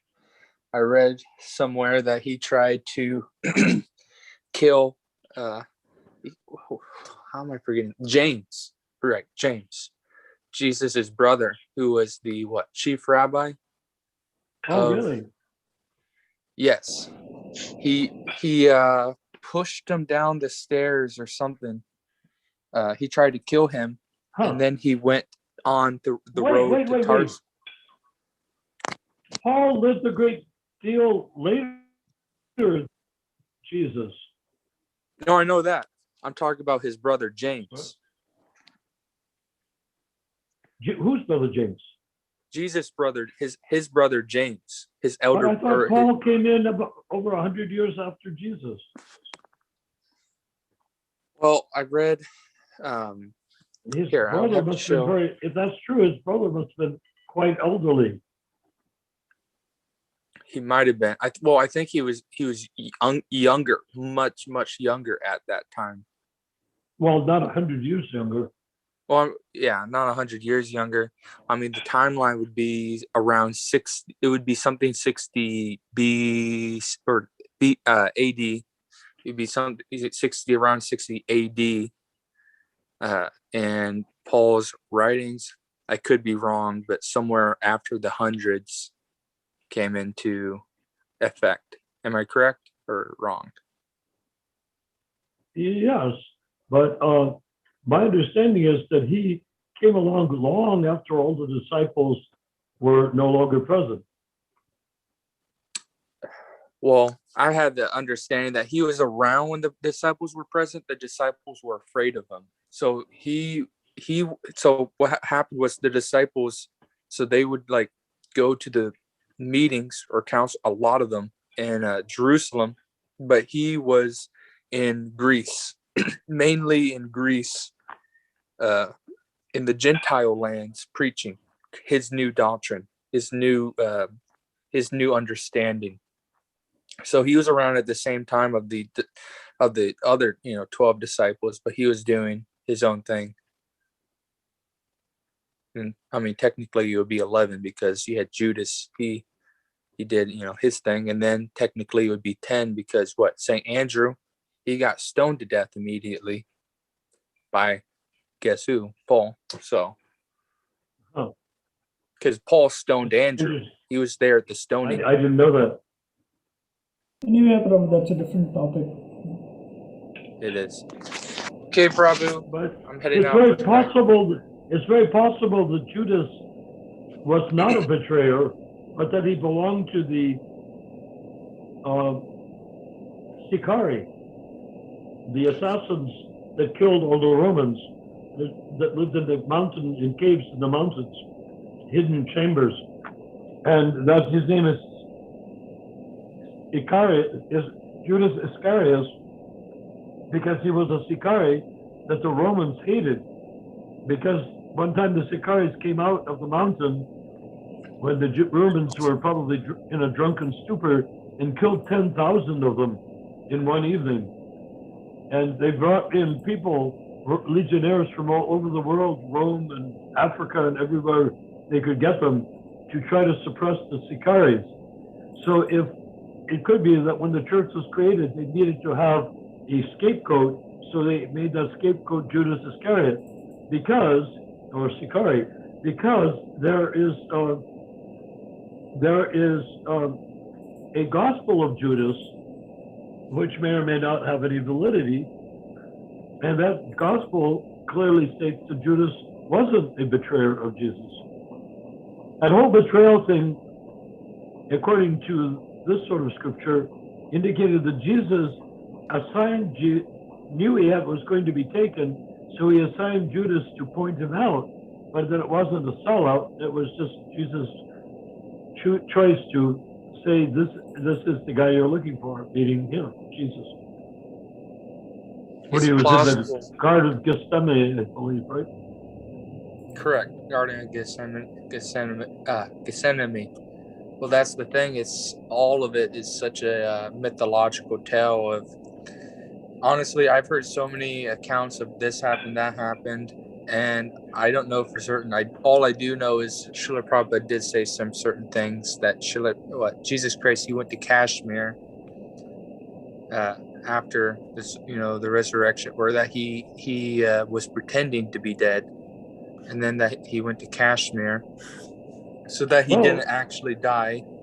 That's what Srila Prabhupada. I mean, that's what I read, and I want to say somewhere. I've read several accounts to that effect, and the interesting thing is that the Tibetans have a written record of Jesus traveling to Kashmir, and if you go to Kashmir, there is a grave site of Jesus in Kashmir, and along the road to Kashmir, there's a tomb to Mother Mary, Jesus' mother, who died along the way to Kashmir. So I tend to favor that sort of view. And of course, St. Thomas, what Thomas means in Aramaic is twin. So Jesus and Thomas were twin healers. And Jesus apparently wanted Thomas to go to India to preach. That's what I hear. Yes, but Thomas didn't want to go. So Jesus sold him into slavery to a South Indian, who took him to South India, where he created what is now known as the Thomasean Church, where they still have that religion there. And he was killed. Thomas was killed by doubting the Thuggis, where we get our word thug, the Thuggis that were disciples of Kali, or caretakers of Kali, servants of Kali. He came and doubted Kali, and the Thuggis killed him. That's my understanding. But interestingly, his body never decayed. Whoa. He's a true saint. Presumably, if any of this is true, it's true. The thing is, we don't have any sampradaya with Jesus. Yeah, He he's popped dead. out of nowhere. He got disciples out of nowhere. There's no sampradaya. There's no backup.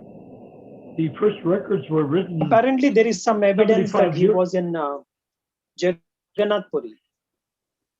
So I Well, don't know. that was stated, but that was said by what's her name? What's her name? The Chidananda Prabhu is woman. coming here.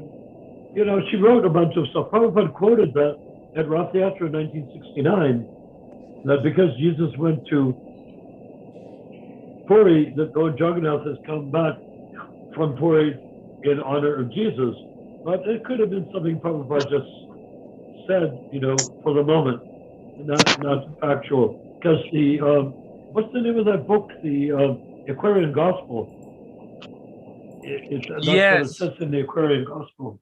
Srila Prabhupada mentioned the Aquarian Gospel, I want to say at least one time before. Yes, I don't know when the Aquarian Gospels were written, though. recently. I want to. That's what I thought, because I want to say 20th or 19th century by some Jewish writer, Jewish No, author. it was written by a woman in the 20th century. Okay, a woman in the 20th century. Well, all these things, all this knowledge is hidden. It's censored for a reason, because they do not want the population, the masses, to understand the deeper meanings of the teachings. It's mainly the teachings, because for example, you can make. Absolutely true. You're right. But the whole point is that Prabhupada has come in the Vaishnava Sampradaya from Krishna, representing Lord Chaitanya. So I see a direct line between Lord Chaitanya and Srila Prabhupada, with a line, like a thread running between them, through the acharyas who simply existed to make Prabhupada possible. You know, that Prabhupada is the last acharya in the golden age of Kali. And the reason I say that is, if another acharya emerged, what would he teach? Would he write books? No, Prabhupada wrote them all. Would he teach us to chant? No, Prabhupada taught us to chant. So all the things that Prabhupada did need not be duplicated by another acharya. This is it. This is 10,000 years. And Prabhu, we're inviting you to join the League for the 10,000 years of the golden age of Kali. We are vowing. We are vowing to stay in this sampradaya for 10,000 years to deliver every living being on earth. You like that? I like that. I really like that. That's a stroke of genius. And that's what we're supposed to do. I figured it out that Lord Chaitanya. Prabhu, can you repeat that? I'm sorry, I didn't follow. Because we were talking about how to become an Uttamadhikari, and the thing is, everybody thinks, oh, I'm a devotee, I've joined the movement, it's like Christianity, I'll die and go to heaven. Like Jesus will do it for me, or Prabhupada will do it for me, and I'll go to heaven, gobbling about my sins. And the actual fact is, it's not like that. Prabhupada explained to me very clearly in a personal conversation how you go from Kanista to Madhyam to Uttamadhikari, and that's also mentioned in the Nectar of Instruction, the Upadeshamrita. So how do you become an Uttamadhikari, and how many births does it take after you take initiation? Where ISKCON is all Kanista Adhikaris, and that's wonderful. It's a miracle to take the world as it was and turn them into Kanista Adhikaris. Technically impossible, but Prabhupada did it.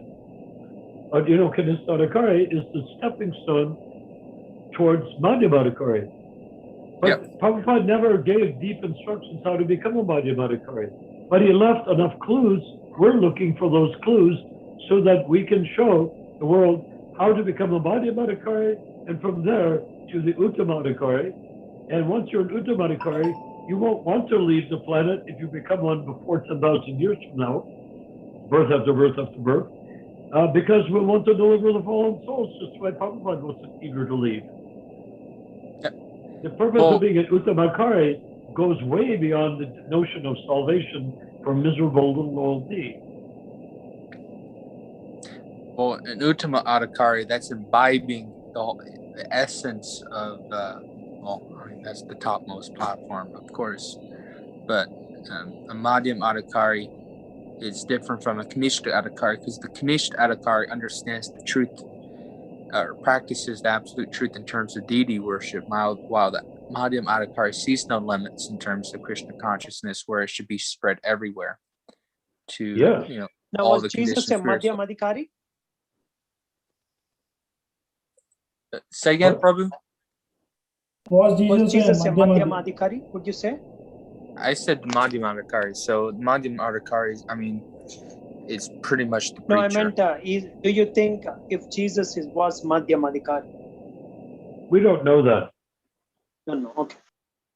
He's outside We do not know. We know that Prabhupada existed. He appeared in Sampradaya.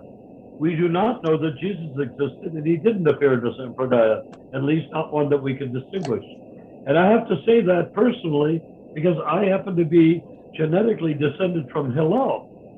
And Hillel was the person that created the Essene sect, in which Jesus later, much time later, appeared. And he became as a vegetarian or even vegan member of the Essene sect, and quoted Hillel.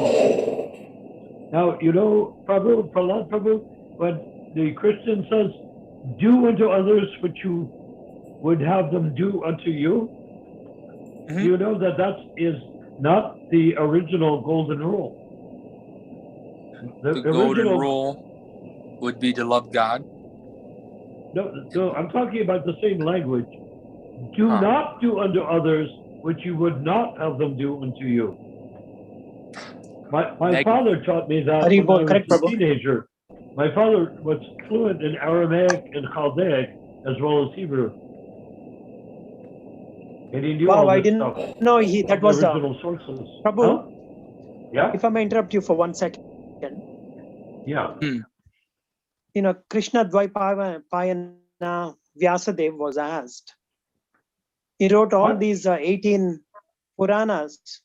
Vyasadeva. Can you please explain to us in one sentence? Can you hear? Yeah. Can you explain to us in one sentence the whole summary of the entire work you have done?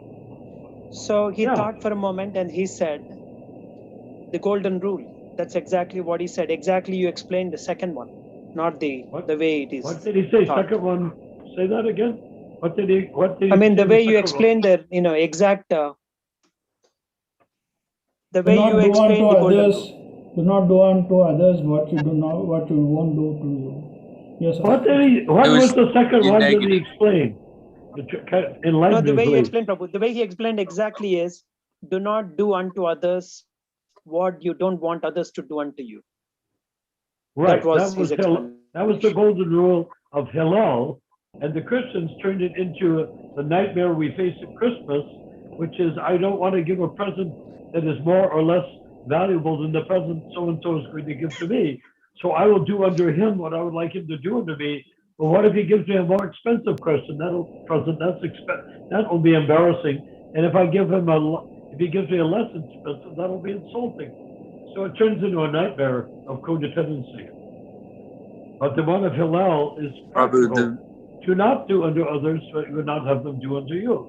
In other words, don't do bad karma because you will get bad karma. The action and reaction process will be there. So anyhow, but the summation of what Vedavyas did, according to Prabhupada, is, you saw it in one sentence, I'll say it in one phrase. Stri Sudra Dvijabandhu. Okay? Stri Sudra Dvijabandhu. You want to translate? Stri means women. Sudra means uninitiated, the working class. Dvijabandhu means those who are born into the higher class but don't qualify to practice the higher class. So this is all to help people make spiritual advancement who don't have any idea of how to do it. Shyam Prabhu is saying that is what Vasudeva said, what you just said before. Do not do unto others what you don't want to happen to you. That golden rule that Jesus quoted was from Vyasadeva. Yes. But what is the Christians have quote? changed it, like you said. What is the quote? The quote was, don't do unto others what you don't want others to do unto you. Vasudeva said that? Yeah, Vyasadeva. He said that was the essence, in one sentence, the summary of all the Puranas he wrote, including Bhagavatam. Are you sure? Can you That's what give I heard from a reference? Vaishnava. Reference. I don't have a reference, but I'll look up. But what Shastra is it in? I heard that from a Vaishnava, but I can look up if where it can be found. I'll try to find it. Please do, because that's pretty Okay. fascinating. That falls in line with my idea that the Jewish religion, as it is, or the Jewish tradition, the Jew came from the Yaju dynasty. And the reason the chosen people is that's Krishna's dynasty. Really? Wow. I've heard Wait, that. Prabhu. It doesn't make much difference because Yadu the dynasty, you're Jews, saying. the Jews did what they did. And then Christianity came along and slaughtered countless millions of people. And then Islam came around and is trying to catch up with the Christians in slaughtering millions of people. So none of that is very useful to the Vaishnava who wants to follow It's Lord unbelievable. Chaitanya and chant Hare Krishna. I guess the Jews and Hindus have one thing in common. Both ancient traditions, yet they haven't killed anyone in the name of God. Right. So, I mean, God has hundreds of millions of names. The advantage that we have of chanting Krishna's name is that Krishna means all attractive. And all attractive is the algorithmic endpoint of all the unlimited names that Krishna has that are simply pastimius. They describe his pastimes. But the unlimited names of Krishna can be centered. The master set of the subsets of all Krishna's names is Krishna and Nam. That is like the bag in which you hold all of Krishna's unlimited names. All attractive means that's the starting point and the ending point. Everything else is in between, starting and ending. So contained within Krishna's holy name. Cool, no? Yeah. So where did this golden rule come from, Prabhu? In Judaism? Or was it Jesus who mentioned it? I'm sorry? Where did the golden rule come from?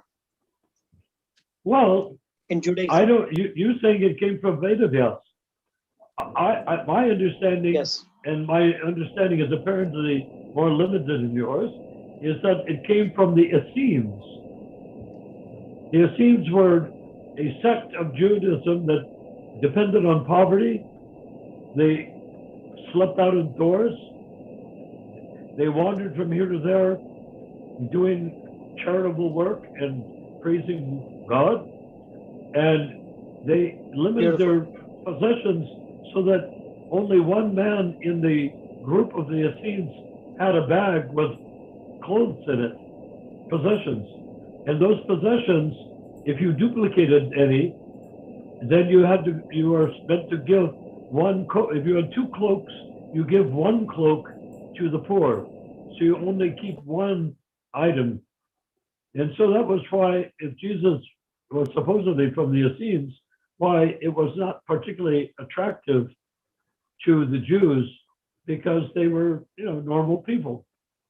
These were very austere sort of sadhus, the Essenes. And that's why Jesus taught this very austere teaching, which then the Catholics took over. What's his name? Constantine took over and made into a wealthy Vatican loaded with stolen treasures.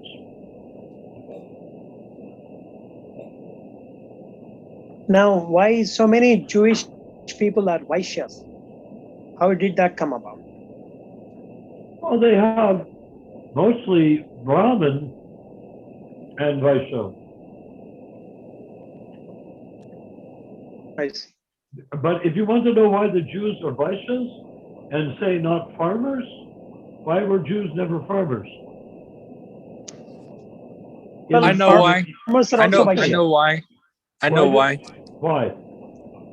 Because throughout the history of the Jewish tradition, at least as I understand it, they were mostly taught the Talmud. At least the serious ones, they were strictly maintained in the study of the Talmud, which did not advocate the practice of farming, but rather they let the goyim, let the non-Jews, the Gentiles who are animalish, do the farming, and they reap the reward. Well, that's partly true, but the Jews could have been farmers.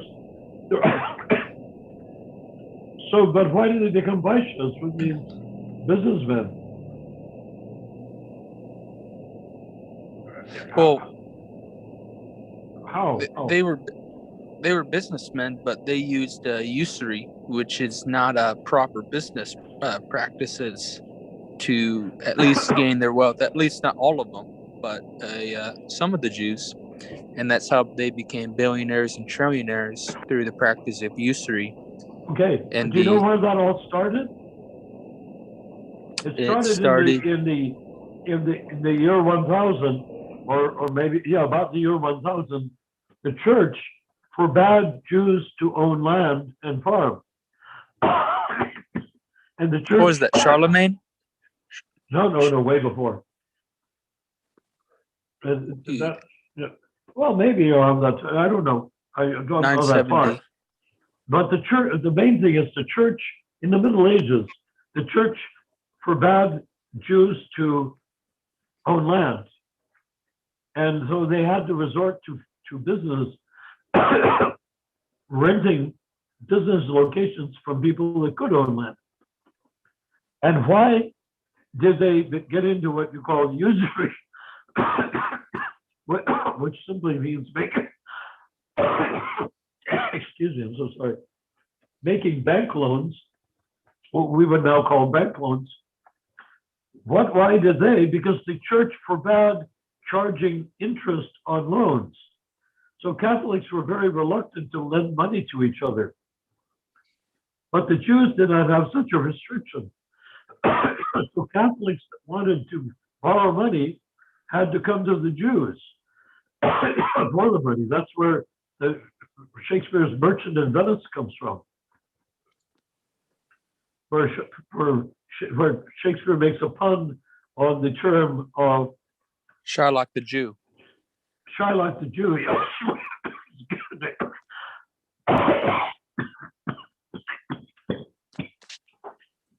Sorry. Shylock the Jew, who lent money and then wanted his interest. Unfortunately, I think he lent money for a voyage and the boat sank or something of that sort, so they couldn't pay it back. And so he said, well, in interest, I want a pound of your flesh. So a pound of flesh became a symbol of usury. I want a pound of your flesh because you're not paying me back the money that you owe me, because you say you didn't make any money on the deal that I lent you money for because your boat sank. Therefore, you have to give me something, blood money. You have to give me something to pay for the loan. So he said, give me a pound of flesh. But Shakespeare had fun with that notion, with Shylock. And so the other person said, yes, I will give you a pound of my flesh, but not a drop of blood. And why? Because in the in the realm of kosher slaughter, no one can eat flesh that has still got blood in it. They have to drain the blood, and they actually pack it with kosher salt to suck the blood out of the flesh. Plus, you have to take all the veins out. So when he said, he was making a pun on the Jewish religion by saying, you can have the pound of flesh, but not a drop of blood. Of course, how could he get flesh without blood? Yeah. So that's when the deal went south. I have a question. So, but wait, one last thought. The usury, just to complete it, the usury was because the church did not allow Catholics to lend money at an interest, and the non-Catholics, knowing it was wrong to get interest, as the church said so, resented the Jews for charging interest. But that's how the Jews were making a living. They weren't allowed to own land. So they had to do something. If they have money, they lend it, they get back a percentage. I don't know how much percent, 1%, 2%, 20%, 300%, whatever it was. Okay. Yeah. And they were not allowed to own land. And there's a Russian Jewish song from a collective farm where he says, who says Jews cannot be farmers? Spit in his eye, who would so harm us?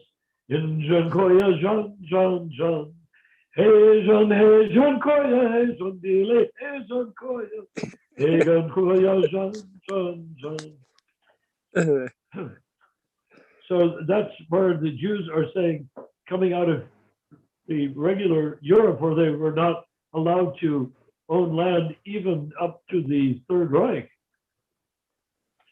Question? So then they go to a collective farm in Russia and they own the land there. And so who says Jews cannot be farmers? So they had nothing against farming, it's that they were not allowed. Because the Jewish Vaishyas can do farming? Like Parnasham, the rabbis are like Brahmins, the money lenders and merchants are like Vaishyas. Then there's the warriors are Kshatriyas, and then the laborers are Shudras. But they cannot, the Vaishyas cannot own land, which is what the Vedic culture prescribes the Vaishyas to do. Yeah, Vaishyas. Somebody had a question. Go for it. Yes, I got a question. Hare Krishna. I'll be talking about the actual monetary system, which it's based from America, from the Federal Reserve Bank, which I think is a basis of poverty nowadays, because they create money out of thin air and lend it to the government of America, which is completely not proper. The government should make their own money, not a private bank. Can you comment on that? Creating a person. We don't know who owns the Federal Reserve. I don't know if we should talk about that right now. No, I think it's very important because it's the main problem of the world. Poverty is due to this international monetary system. Yeah, well, the Federal Reserve was designed to control the international money as much as possible. Yeah. The dollar is supposed to be backed by gold. Nixon and Kissinger had to give that up because there wasn't enough gold to back the dollar. So they gave up the dollar, and the dollar is now backed by what is called the petrodollar, which is that we've entered an alliance with Saudi Arabia to back the dollar. So as long as we bought oil from Saudi Arabia maintained the dollar as the world currency, which means the Federal Reserve, if the United States needs more money, the Federal Reserve can just turn a crank and print more money. No other country in the world can do that. But if the United States ceases to be, if the dollar ceases to be the world currency, as it is now that we've abandoned our relationship and ties with Saudi Arabia. Saudi Arabia is now moving towards the yuan from China, Gold, which is going to be cyber money backed by gold. So, so they've jumped ships. So the United States will have very little financial power in a very short period of time because we don't have the gold to back the dollar. All we do is print more dollars, like this relief for COVID relief and all that. They just crank the crank and out comes trillions of dollars. But the thing is, it's controlled by. I think he has a question. Will come to an end. What you're saying? Sorry? Say again. Yeah, it's the thing is, America should be governed by the government and not by private bank who has this fantastic power of creating money out of thin air. Well, the point of the bank is to lend money at interest. Yeah, with interest, but they don't have money. They just create it out of nothing, and like this, they control the whole world. That's true. And in 2008, with the collapse, all the big shots in Wall Street got their multi-million-dollar bonuses and got to keep their jobs, and the poor people lost their houses through the banks. It's completely bogus and scam. It's a big scam. Many people don't know about it. Yeah, the economy is supposed to run only on gold. That's Yes. what Vaishyas do. They're into making money. They're in the mode of ignorance. And you see, the idea of paper money or documented money or trusts or any sort of paper which designates money was created by the Rothschilds a couple of hundred years ago because they had boats, blue and yellow boats that traveled all over the place, bringing gold from country to country when there were loans. If you lent money, you loaded up a boat with gold and took it to the other place. But there were pirates that could take the money, and the boats might sink in a storm. So what they came up with was the idea of paper money. Not paper money like the dollar bill, but paper money means a document that says the money stays where it is, and you get the document and can use it, and that money cannot move because it's your money.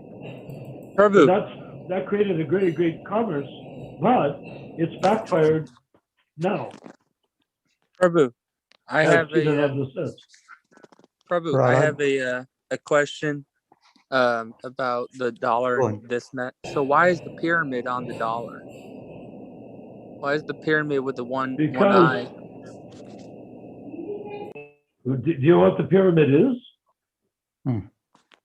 You know or you don't know? I think it's the demons who ran into Egypt, right? It's the unfinished temple of Solomon.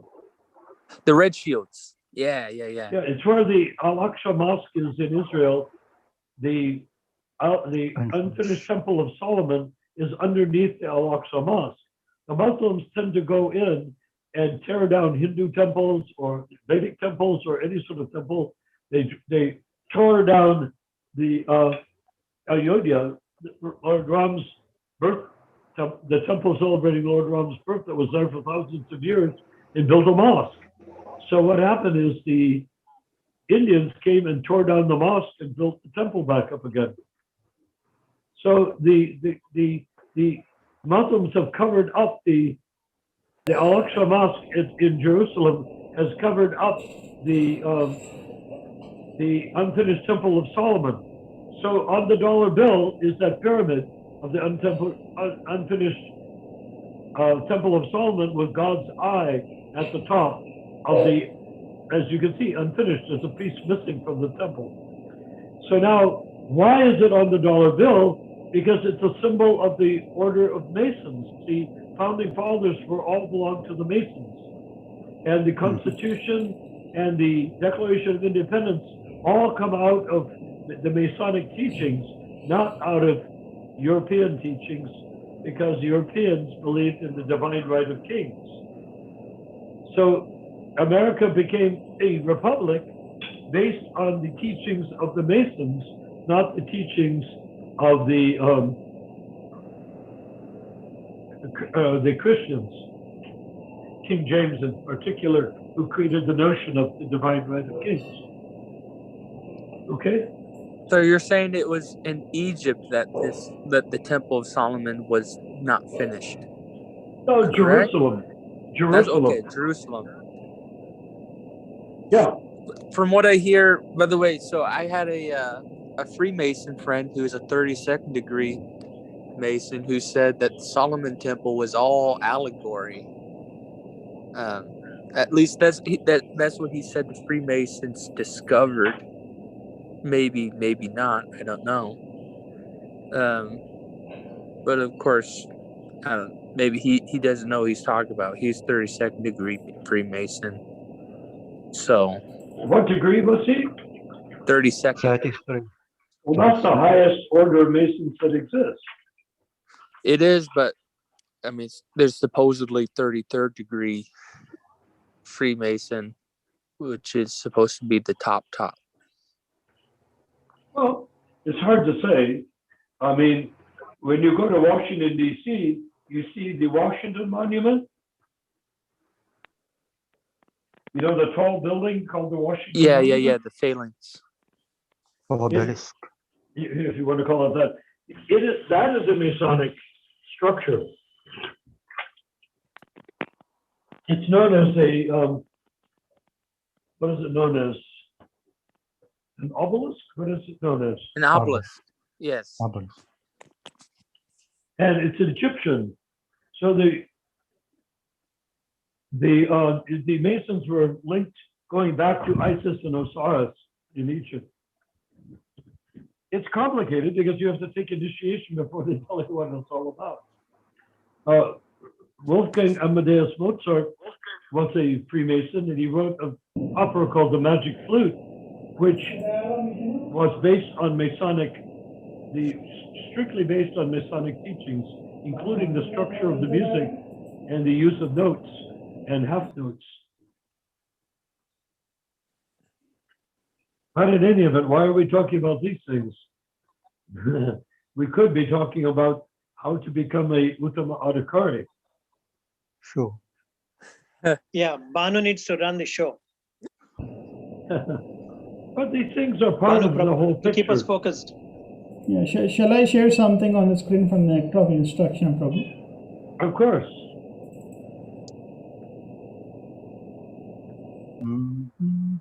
Hare Krishna. So what are you going to say? Hare Krishna. He's sharing something. He's sharing the document or something.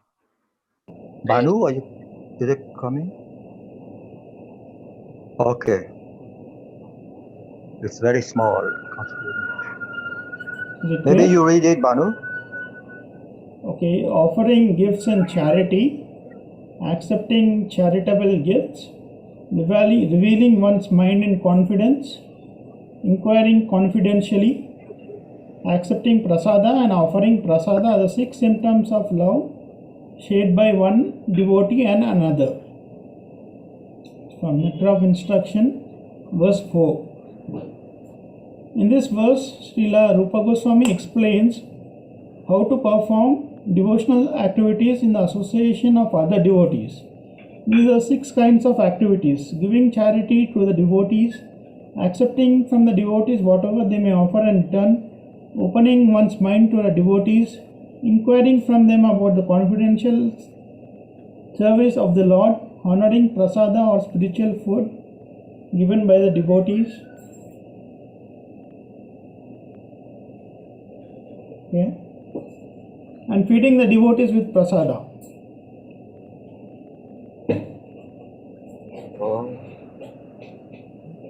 An experienced devotee explains and an inexperienced devotee learns from him. This is Guyam Akyati Pachati. When a devotee distributes prasada, the remnants of food offered to the Supreme Personality of Godhead, in order to maintain our spirit of devotional service, we must accept this prasada as the Lord's grace received through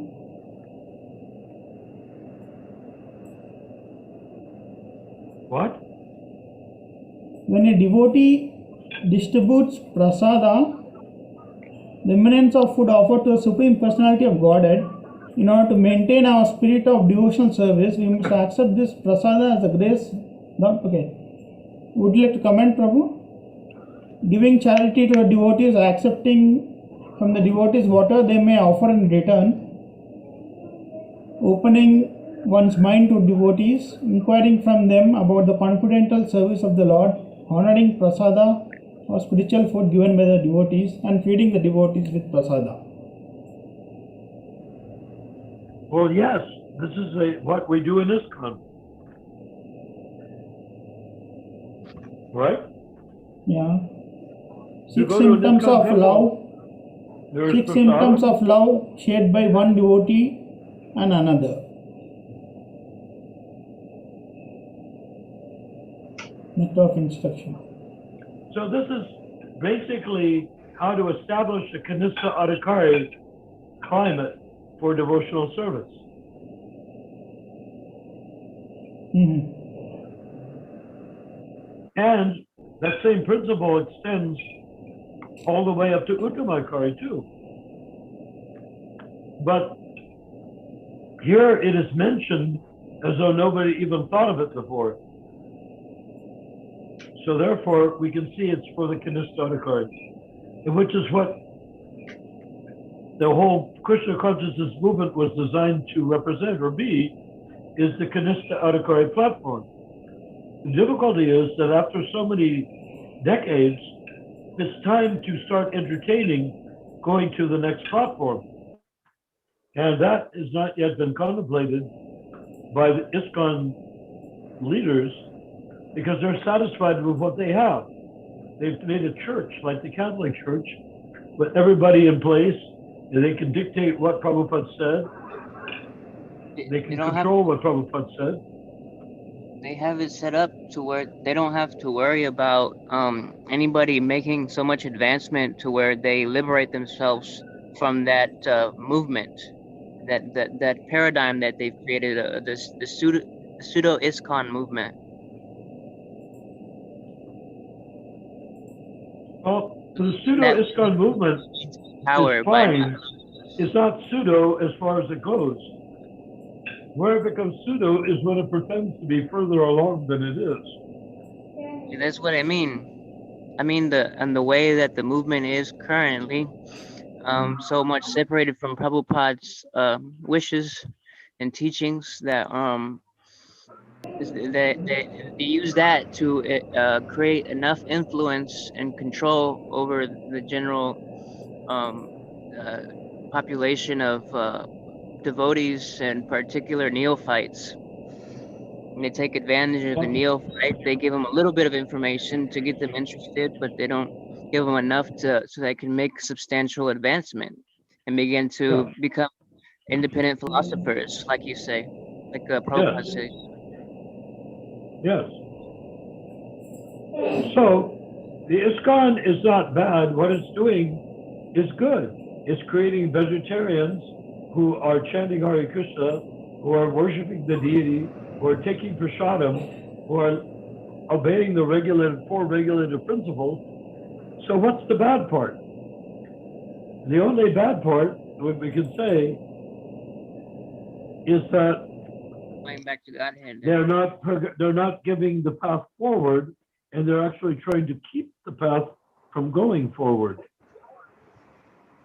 They're trying to keep it stagnant, which is the definition of tamasic. The stagnancy is a description of tamasic energy. Or, well, tamasic would be stagnant on the material plane. The Kanistha Adhikaris are not exactly on the material plane. They're under the control of the material energy, but they are in the process of becoming free from material energy. The problem is there's no forward vision, and that's what the League 10,000 for the next 10,000 years of the Golden Age of Kali is to create a forward vision that will enable the movement, not the movement, but members of the movement, to seek a higher truth that we are revealing to them. And that way they will either demand from their initiators and their temple structure, or they will leave, or they will replace those people and keep the whole temples and bring the whole temple to a higher platform. You know? In the end, Krishna consciousness is based on being attractiveness. So if Krishna consciousness is attractive, if we speak the truth, it will be attractive. So then they will be attracted to it. So being bitter about what they've done is not productive. Showing inspiration towards what can be done is productive. Do you agree? Yes. Sure. Yes. I was just thinking of how we can reach the general population, but when an idea came is that being able to hand out little flyers, like when there's like Sunday, when COVID is over, we can go hand out these little flyers, like, hey, if you want to like learn about Prabhupada, like, or you want to. Yeah, well, the ideal thing is for them to tune into YouTube and listen to what now is a few hundred hours of our conversations. If they do that, why don't they do that? Oh, good. That's a nice idea. That's what I'm thinking. There can be an invitation to YouTube and Facebook, and we're going to cover a website too, and as well as a specific, Facebook page, and it will all be based on bringing people to understand where to go from the Kanista Adhikari platform, how to perfect yourself on the Kanista Adhikari platform instead of just wallow around in it stagnantly, as you point out, and how to make progress. The Kanista Adhikari platform should be very, progressive. In other words, you start out at the bottom and you move up towards the top of the Kanista Adhikari platform. Just so you start from Shudra to Brahmin, well, you have to do that in the Kanista Adhikari platform until you get to the point where you don't want to be in the Kanista Adhikari platform anymore. You want to develop pure love of God. And that's when you can become practicing to be an Uttama Adhikari. I mean, a Madhyam Adhikari. One strategy could be to teach people the difference between the three platforms and the process of reaching the next platform, like that, and the importance. Isn't that what? Wouldn't you say that is what we're doing? Yes, to emphasize these things and regularly make it a regular part of our principles, what we're teaching, so that we know exactly what Prabhupada wants us to know, and it's not limited to what the GBC or any other unscrupulous parties would try to use to influence us and keep us in a certain box, keep us contained, and not be able to flow up the river Ganga into Jambudweep, Well, the secret of success is we have to stop. Can't go up the stream. We have to get out of the bodily concept of life into the fact that we're Jivas, eternal parts and parcels of Krishna, in which case our task becomes easy. Whereas when we're in the bodily condition, a bodily mentality, even if it's purified, even if it's Krishna conscious bodily mentality, we're stuck. We cannot make progress easily. So our first thing is we need to declare Aham Brahmasmi. I am not this body, I am spirit soul. Aham means I am, Brahmasmi means soul. Jai. Is it not? That will solve most problems of the world. Yeah, all of them. All of them. People fighting because they think they're Muslims, Christians, black, white.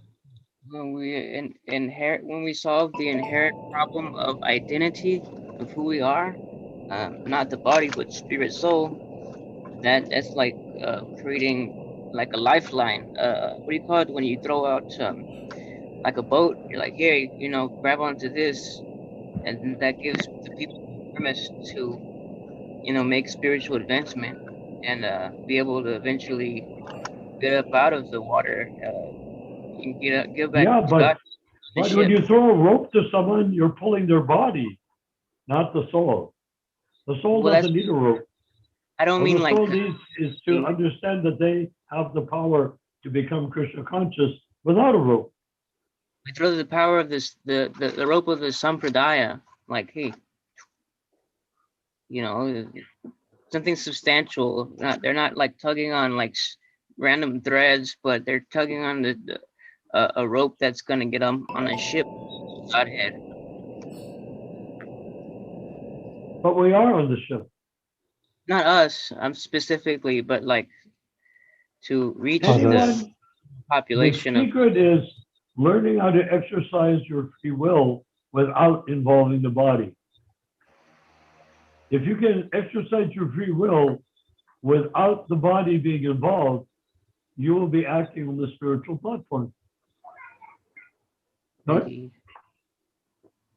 you provide example? I think I know We can't get anywhere as long as we cling to our identification with our body. We need to let Krishna guide us, not our will and our desires.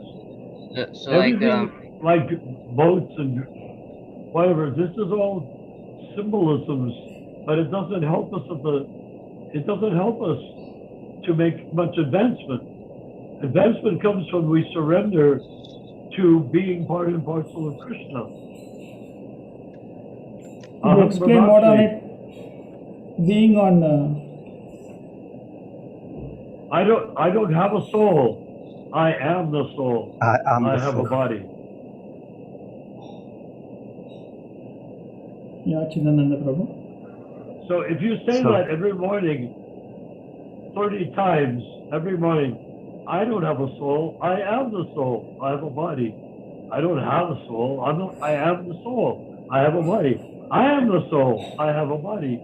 If you do that like 30 times every morning, the ability to identify with your body will be very reduced, and your ability to identify as spirit soul will be very much increased. I recommend it. I did it for years, and I'm enjoying the benefit of that. So basically, say what, Prabhu, again? Can you repeat that? Sorry. I am not the soul. Say that I'm not the body, I'm the soul. I'm the Keep soul. repeating that. I am soul. I am the driver. I have a car. I am the soul. I have a body. We'll try it. We have to shed that whole lingering thing. What ISKCON does, what the Kanista Adhikari platform does, and ISKCON typifies, is that it purifies the body. The body gets more and more purified. Well, what's the benefit of a purified body? You know, vegetarian, no breaking the regular principles. What's the benefit of this body that's purified? Is that in the purified body, you can begin to think purified thoughts that will lead you to understanding that you're not the body, whether it's purified or not. Forget whether your body is purified. Don't you want to be on the platform of spirit soul? So the whole idea of purifying the body is so that eventually you'll come to the realization that you're not the body at all, even purified body, but you're spirit soul. Aham Brahmasmi. I don't have a soul, I am the soul. I have a body. You can do that. Simply by saying it, you'll get that result. I don't have a soul, I am the soul. I have a body. Does it make sense? Yeah. So, after saying that, what are the activities on the platform of the soul? Huh? What are the activities on the platform of the soul? The platform of the soul is not a change of activity, it is a change of consciousness. I mean, if you brush your teeth, You can either think I'm brushing my teeth with my body, or you can say my teeth are being brushed to keep them clean as a part of devotional service. But that I am not this body, I am not the toothbrush, I am not the teeth, I'm just brushing them. Does that make sense? Yeah. Change of consciousness, you're saying. Yeah.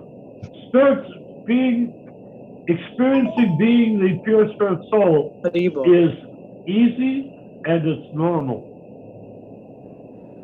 It's the normal thing to do.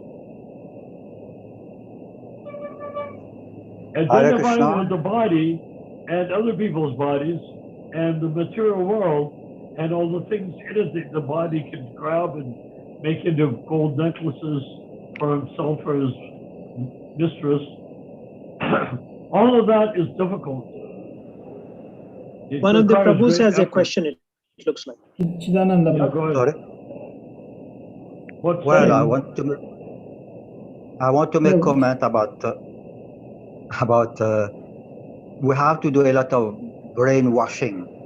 All these fake religions have taught we are this body, and we have to nourish the body. And at the end of life, we put the body in a tomb so that when Jesus comes back, the body will rise again, resurrection. So we have been taught all this. Everybody has been, and their mind has to be brainwashed to get the proper notion that we are not this body. Prabhupada has brainwashed us. We have come to some consciousness about spirituality. We have been brainwashed. Come to a platform of spirituality. Most others, they are still contaminated with this false identification. Well, isn't that what Chaita Dwarpa Marjanam means? To purify, to cleanse your mind, your body, to understand Krishna consciousness. But if you cleanse your body and you don't understand Krishna consciousness, then you haven't achieved the final goal of Chaita Dwarpa Marjanam. Right? We need to, the purpose of our Zoom calls is to bring up the standard to where we speak, act, and think and feel as pure spirit soul, not as body. Does that make any sense? Could you explain about Chaita Dwarpanam Marjanam? Is it cleansing of the heart or the soul or the body?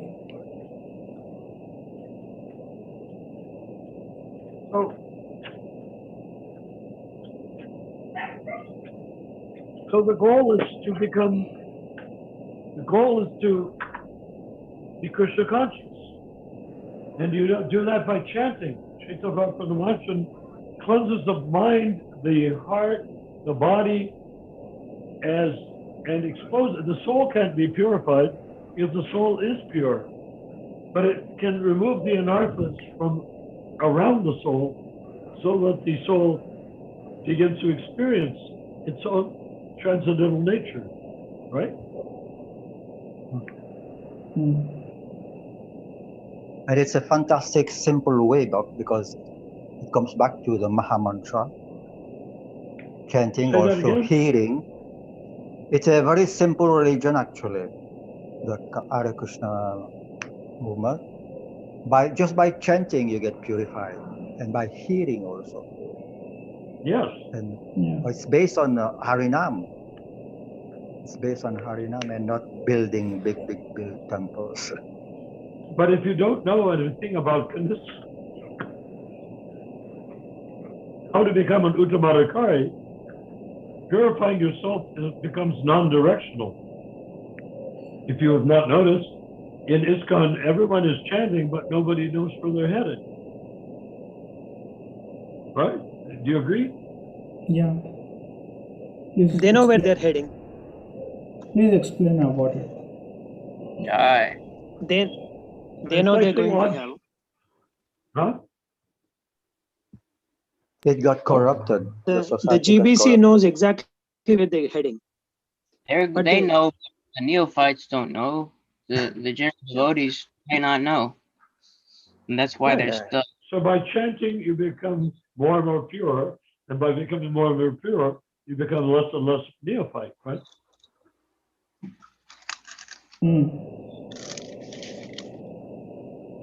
But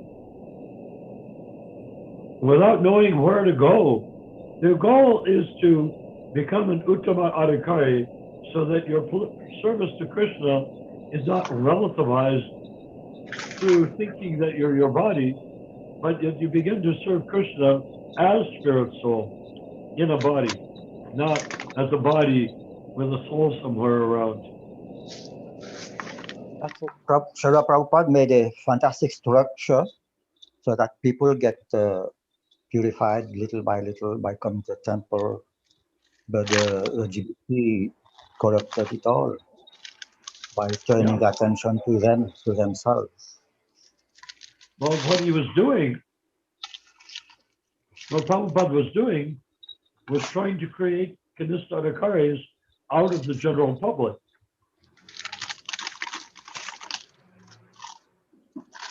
What he was doing was taking pieces of old cotton and spinning them into silk. Yeah. So that's what we're supposed to be. That's what we are doing. And the ISKCON temples are doing. Now that the anarthas have crept in is because they don't see which way is up. Right? So question, Manu. Yeah. What are anarthas and how can they be removed to progress in chanting? By consciously giving up the Aniyabalasa beach and heading straight towards the Bhakti Lata beach. The Aniyabalasa beach is horizontal.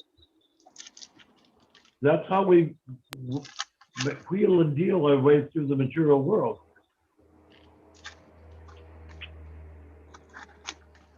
But the Bhakti Lata beach is purely vertical. That's the basis of Prabhupada's saying independent philosopher.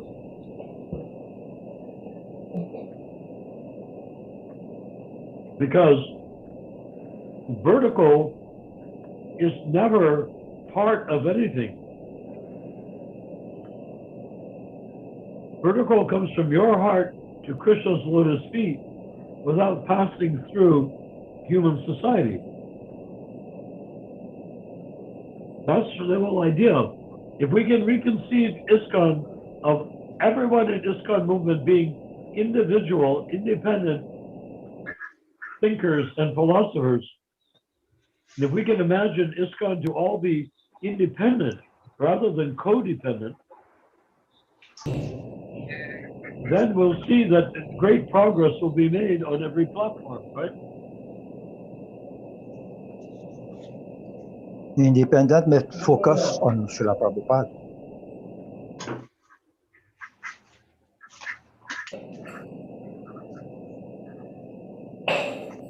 So what is the process of getting to an Uttamadhikari by focusing on chanting? What are the process? What is the procedure steps? Yeah, but it's not, it is chanting, but the secret is offenseless chanting. How can you chant? How is it possible to chant offenselessly? It's only possible to chant offenselessly by not having any material energy anywhere near your chanting. The chanting must be heard from the lips of a pure devotee of the Lord for full effect to be achieved. Chanting from the lips of non-devotees should be avoided as much as milk touched by the lips of a serpent has poisonous effect. So we need to perfect our chanting just to get ourselves ready to have conversations on this Zoom call. Without perfecting our chanting, our Zoom call conversation will be limited. Yeah. So you might say, well, that might take a long time, but actually, if your intent is there, that's a solid starting point.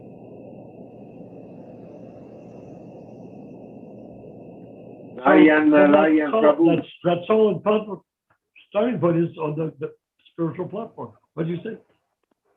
Mahaprabhu. How many times a day should we chant?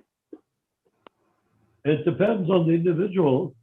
Someone said that chanting 64 rounds on your beads means 4 sessions of 2 hours each.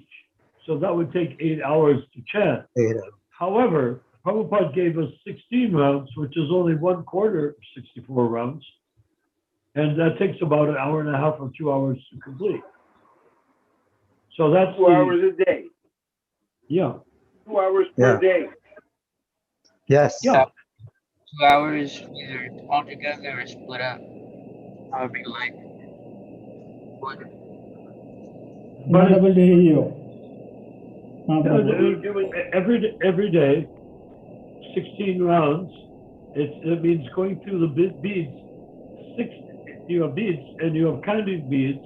The counting beads, there's 4 beads. So you go through the beads, the 108 Java beads, which happens to be exactly the double of the Catholic Rosary, which is 54 beads. You go through 108 beads 16 times, and you've completed 16 rounds, which is Prabhupada's requirement. Thank you. Hare Krishna. And it takes, depending on how you chant, and one of the secrets of chanting is don't stop in between beads. Hare Krishna, Hare Krishna, Krishna Krishna, Hare Hare, Hare Rama. Hare Krishna, Hare Krishna, Krishna. If you do that, it's going to take longer. But if you chant moderately, Hare Krishna, Hare Krishna, Krishna Krishna, Hare Hare, Hare Rama, Hare Rama, Rama Hare Hare, Hare Krishna, Hare Krishna, Krishna Krishna, Hare Hare, Hare Rama, Hare Rama, Rama Hare Hare. You see, there's very little gap between the 2 rounds because the utterances, the mantras. And if there's no gap, it'll go quicker, and you'll get more spiritual potency out of it as well. If you learn to stagger your breath, to refine your breathing, so where you can stagger your breath, you get to close those gaps a lot better. I noticed from my experience. Yeah. Like you said, instead of using so much breath on one, you try to get 2 rounds in, 2-3 rounds in with one breath.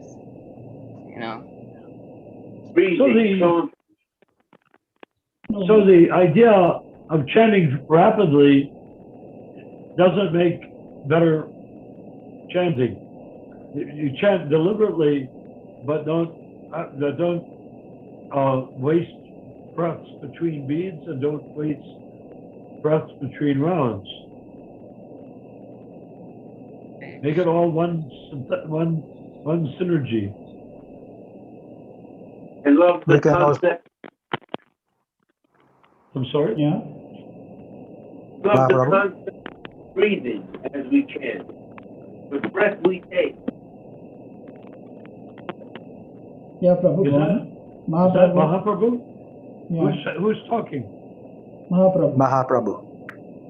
Yes, I'm talking about the breathing technique as we chant. Breathing. The way we respirate.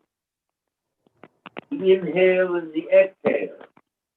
Well, you do it the way a professional opera singer or concert singer does. You snatch a breath. Like you say, Hare Krishna, Hare Krishna, that's one breath. The whole mantra. Hare Krishna, Krishna Krishna, Hare Hare, Hare Rama, Rama Hare Hare, Hare Krishna, Krishna Krishna, Hare Rama, Rama Hare Hare, Hare Krishna, Krishna. You snatch a breath, so you don't take up much time. Oh, one breath. One breath. Yeah, you get, if you're good at things in general, which you are, Mahaprabhu, if you're good at things, you'll figure out how to make it work So you maximize the sound vibration and minimize the time of taking breaths. And that will be very beneficial and very satisfying to you. You play Prabhupada's Mahamantra in the background and chant, hearing Prabhupada's Prabhupada chanting in the background. That you can do. Also, that can be done. But the main thing is the chanting is self-perfecting. The more you chant, the better quality it becomes if you chant well. Some people just chant into oblivion in very crazy ways, and which isn't, and it's not the end of the world, but it's not particularly beneficial in terms of perfecting chanting. But if you chant naturally, you'll perfect it. What? Some people say you increase the quantity, later the quality will increase. You don't focus on the quality right now. You increase the quantity of chanting, later the quality will be, we'll get to the quality later. Once you increase the quantity of rounds. The quality is not entirely in the chanting. The quality is also hearing. Shravanam, kirtanam. First you hear, then you chant. So when you're chanting japa, it's a good idea to try to turn yourself into a person who's hearing it before you chant it, rather than chanting it after you hear it. Hare Krishna, Krishna Krishna, Hare Hare. You're chanting inside of what you hear yourself chanting. It's sort of mysterious, but it's very excellent to do. And that way, the sound vibration stays within the mantra, and the sound vibration becomes clear and self-expressed. Ultimately, chanting on beads or any other chanting, when you reach spiritual perfection, your chanting will also be perfected, whether it's kirtan or japa.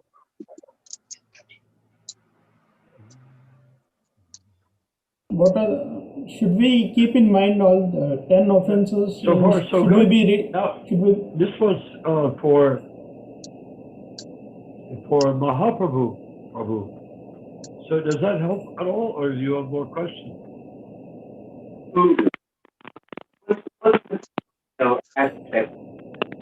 I can't hear. It's cutting. You can't hear. It's cutting. Voice is cutting. Your microphone. Your mic is not working. Mahaprabhu is not being heard. Mahaprabhu. Right. The sound system of yours is not good. Can you hear me now? Now it's okay. Is the aspect. It's not good. We lost you again. What's happening to your microphone? Hear me now? Not here. Can you hear me now? Now it's okay. What is the female aspect of Hare Krishna? Female aspect. What is the what aspect? Female aspect of Hare Krishna. Hare is Radha, and Krishna is Krishna. So Hare is yin, and Krishna is yang. And meaning that Hare is female, Shakti, and Krishna is male. So you One soul, two bodies. One soul, two bodies. Yeah, like that. Certainly, that's the case with Lord Chaitanya. Krishna is complete in himself. You see, everything comes from Krishna, including Radha. So it's not like they're equal, but she comes from him. But coming from him gives her a unique power that is unduplicatable. And that's why he came as Lord Chaitanya, because he couldn't understand the extent of her devotion, because as soon as she expresses it and he gets it, she's gone ahead past his ability to know. So that's why he came as Lord Chaitanya, so that he could understand Radha and Krishna as one, rather than as Radha. That's an interesting goal. I wonder whose it is. Hare Krishna. Jai. The individual soul is the same quality as Krishna, Yes. who is complete in himself. So we can say also we are complete, but in a small quantity, not a small quality, Yes. not quantity. That's the highest understanding. You hit the jackpot. Yes. The answer is yes. A reply to Prabhu Mahaprabhu. Ah. We are not this body. We're not this body. We are spirit soul, equal to Krishna on the qualitative basis. But Krishna is complete in himself, including us. But we are diverted to the material world to imitate Krishna. We are like a gold ring, We and want to Krishna be is like a gold mine. Krishna is gold mine, we are like a gold ring, small. And we're gradually learning that coming to the material world was a blunder. It was not the best thing to do. Yeah. Yeah. That beautiful explanation. Chidananda was a beautiful explanation. Thank you. Because if we know that we are this fantastic spiritual soul equal to Krishna, then I think all problems are gone. Yeah. That's the beginning. That's what the Kanista Adhikari platform can help us understand. And when we understand it on that platform and we progress to the Madhyam Adhikari platform, that's when we take that knowledge, own it, and use it to perfect our rasa with Krishna. We have to, without perfecting our rasa with Krishna, we're not going to make much advancement. We can remain Kanista Adhikari, which is fun as long as you like doing things like avoiding breaking the regulated principles. But when you're Madhyam Adhikari, you don't have to worry about the regulated principles because your mind is elsewhere. You're completely absorbed in serving Krishna. The scriptures say everything of spirituality, bhakti is dependent on your chanting, japa. So how do you progress from Kanishta to Madhyama to Uttama? How do you advance in chanting? Well, the chanting, the mantra is Krishna. So when you chant, they say Krishna is dancing on your tongue, but Krishna is the name. Krishna is not different than his name. So the more you purify your ability to chant, the closer you get to Krishna himself. And when you're not purified in chanting, that means you're thinking about a bunch of other things while chanting to Krishna. Does that make sense? But the mind is not under our control. The wind can be, maybe the wind can be controlled, Arjuna says, but the mind cannot be controlled. Well, the mind can be controlled by chanting. But the mind goes here to many places even while chanting. It keeps on thinking many things. Well, in Kali Yuga, trying to meditate like a yogi doesn't work. But chanting Hare Krishna will work. And it's based on Shravanam Kirtanam. First you hear, then you chant. So that touches on your point. If you're hearing the mantra before you chant it, that will give you a very rapid spiritual advancement. In other words, the mantra exists before you chant the mantra. So we play it on an audio, and we hear it before we chant it. What? Is that What the is that? process? I can't understand. So we play an audio of the japa, we hear it before we chant it, and is that the way forward? You're saying we should be playing an audio recording to hear it before we chant it.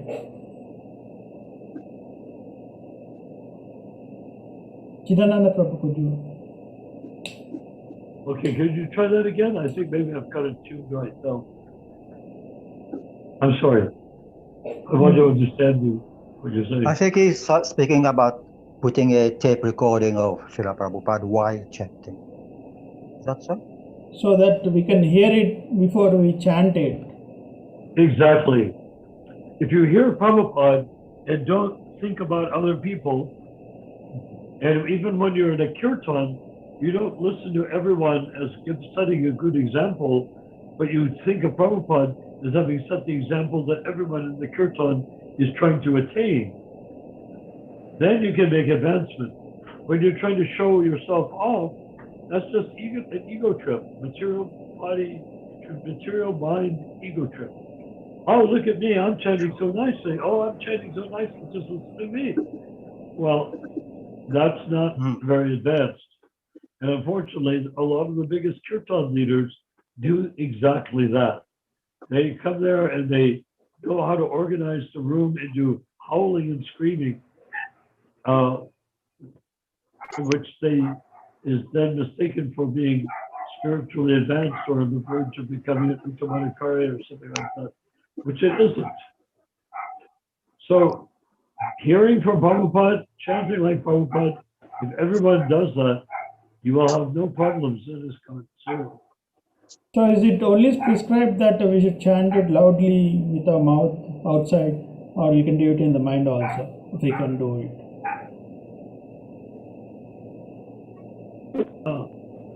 Yeah. Could you, Janan, could you explain what he was up to do? I couldn't. You couldn't understand either? Is it only, should we only be chanting out loudly with our mouth and the mantra, or we can do it in the mind also? Well, of course. But it's harder to do. I'm able to do it actually. We can do it. And that way you can chant 24 hours a day if you like. No, on the japamala, in the mind. But the best chanting, japa is excellent. That it sustains you and it causes your spiritual advancement. Chanting in the mind keeps you from thinking any non-spiritual thoughts. However, but kirtan with Prabhupada's melody is the ideal expression of the holy name, because when you chant with Prabhupada's melody and you chant in the mood of Srila Prabhupada, it creates a fantastical, excellent atmosphere. And by so doing, you don't have to worry about bad results anyhow coming down to you. Hearing Prabhupada japa and chanting in the mind. This one. Hearing Prabhupada japa in the background and chanting in the mind. That is what I follow. Yeah. That's important. Okay. I have a question. Yes. Yeah, it is said that also other sampradaya that are also bona fide. So they are using other mantras. Yeah. Can you explain it? Well, we are in the Gaudiya Vaishnava Sampradaya, and we are descended directly from Lord Chaitanya. And Lord Chaitanya did not give us any other mantra except the Hare Krishna mantra. We don't need any other mantra. The real question is, do you want to entertain yourself and then die in ignorance? Or do you want to become enlightened? And would you rather become enlightened and go back to Godhead? Enlightened, of course. Yeah. But at the same time, it is said that they are genuine sampradaya. Genuine means okay. I don't know what. Chanting is a vibration, and the vibration brings us closer and closer to Krishna. The mantra is a perfect symmetrical set of sound vibrations. And because of that, it brings us to Krishna in its core. So when we chant, if our mind wanders, we're not going to find Krishna. We will find Krishna, but not very quickly. But as we focus our mind down, as though we were being hypnotized, or hypnotizing ourselves with the Mahamantra, we come into the state of awareness that Krishna is involved with our chanting through his holy name. Krishna's name and his name are not different, right? Yes.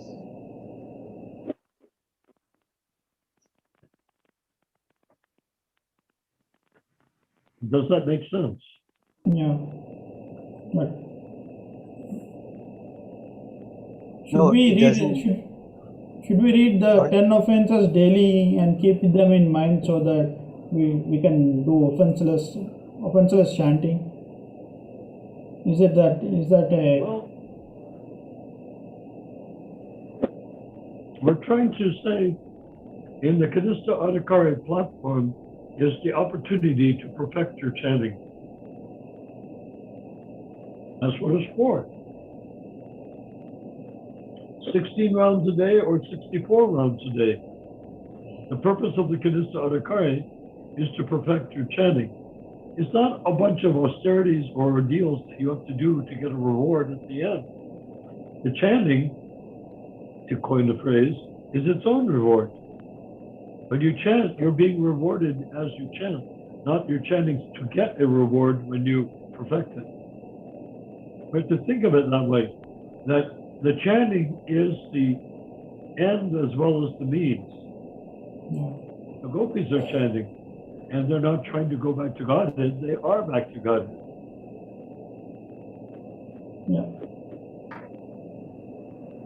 By chanting Om, which represents also Krishna. That is an Is it the impersonal same? representation. Prabhupada said that chanting Om is the same as chanting Hare Krishna. But it's abstract, it's generalized. Okay. So the Destination is Buddhists the and same. everything that chant Om are actually accessing Krishna, but they don't get that benefit because they don't know it's Krishna they're accessing. Om is That's it. impersonal representation of Krishna. What? The Tibetan Buddhists, when they chant Om, it's really earth-shattering. Oh, I don't know if I can do it.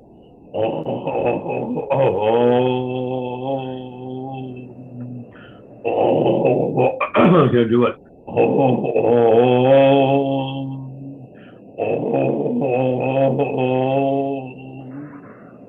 And you The get like Buddhist, 100 of them doing that together, and then they blow on their horns, like that. It's like the Om sign. Yes. I was doing Om Namo Bhagavate Vasudevaya before Hare Krishna. You were From the doing Shivananda, Tibetan? yeah. From the Shivananda, I think. So you practiced the Tibetan Buddhism too? Not Buddhism. I was doing Om Namo Bhagavate Vasudevaya from the Shivananda. Oh. But that has also the I see. Krishna. They chanted a Vasudeva little also is differently. there in the name. Only Om is different along with the Krishna's, one of the names is different. Om is generally there with all the mantras in Sanatana Dharma, Hindus. Translate? Or help me understand? Well, Om Namo Bhagavate Vasudevaya was originally chanted by Dhruva Maharaj. By who? Dhruva Maharaj. Okay. Dhruva Maharaj by Narad Muni. Is that in Dhruva? Is that in the Bhagavatam? Srimad Bhagavatam? Srimad Bhagavatam. He gave him, he initiated him with that mantra. I mean, he Yeah, gave him that. Narada Muni. Well, he was just a child when he was chanting, right? Yes. But He was continuous sitting there, chanting. standing there, ferociously demanding that Vishnu appear because he had been cheated out of his kingdom. We're talking about Dhruva, right? A soul who is very advanced. Sometimes they it doesn't. Well, it might not matter what age a person is. Like Prahlad, he's a very advanced devotee, only 5 years old. Well, yeah, but I mean, yeah, of course. But what I'm just trying to identify that we're talking about the same person. I just thought that was a. I just wanted. Yeah. Yes. Same person in Bhagavatam. Yeah, he's the one that ended up on the North Star, right? Yeah. Prahlad. Yes, Prabhu. Prabhupada Maharaj ki. That was of what I understand, that's the only spiritual planet in the material universe is Prahlad's planet. Bhavanas. I mean, The one that Dhruva Prahlad Maharaj's planet. Dhruva's planet. Dhruva's planet? Yeah. What I understood It doesn't, at the time that the universe is pulled back into the body of Vishnu, that remains, the Dhruva Loka remains, the North Star. So people depend on the North Star for navigation. Little do they realize that the North Star will be there even after all the planets and their oceans are gone.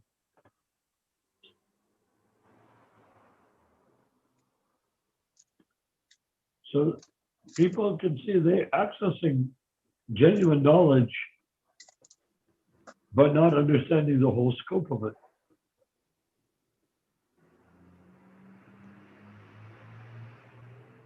The North Star is how the Chinese were able to map all of Northern Hemisphere. They even left a junk, one of their boats, smaller boat. They had 1,000-foot junks and shorter ones. They left one of the shorter ones that sunk into the Sacramento River up near where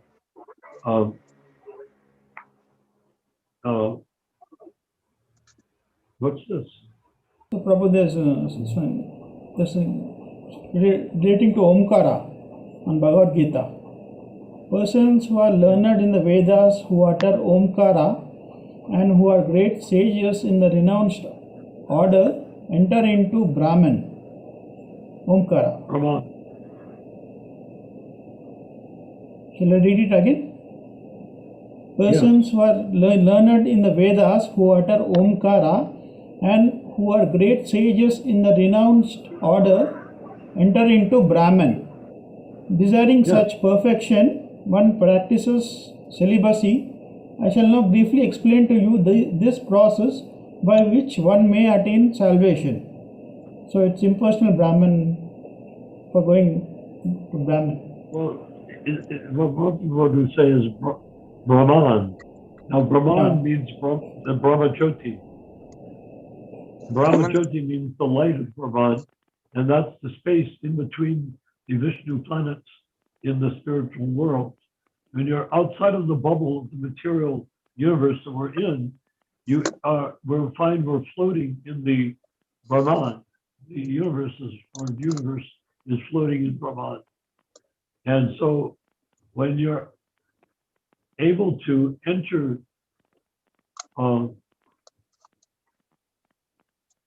able to enter Brahman, you could do that.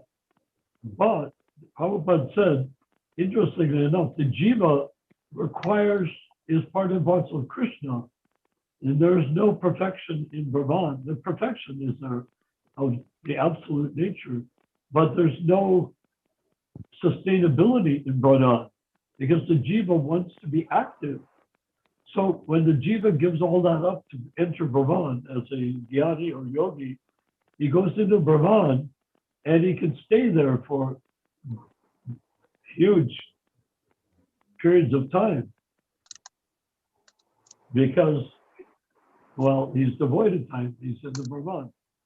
And then your finger is coming in between. Continues, he comes down. It's coming on the camera. Yes? Fingers coming on the camera. He has to come down again when he reaches Brahman. He can't stay in the Brahman, which is what the yogis don't realize. The reason why is the Jiva requires activity. So the Jiva can renounce all activity for a period of eons, but he cannot reject activity forever. So when the Jiva desires to be active again, he has to leave Brahman to carry out those actions. So that's when you get extraordinary people born on earth, maybe Einstein or Shakespeare or Mozart, people like that. They come down with an astonishingly enlightened mentality. And how did they do it? So that's because of having come down from Brahman. It gives people a centralized understanding of people. Mozart did that and Shakespeare did that also. Just jaw-dropping insights that you think were not possible. Why? Because they came down and understood everyone as they are, not as they were bred to believe people are.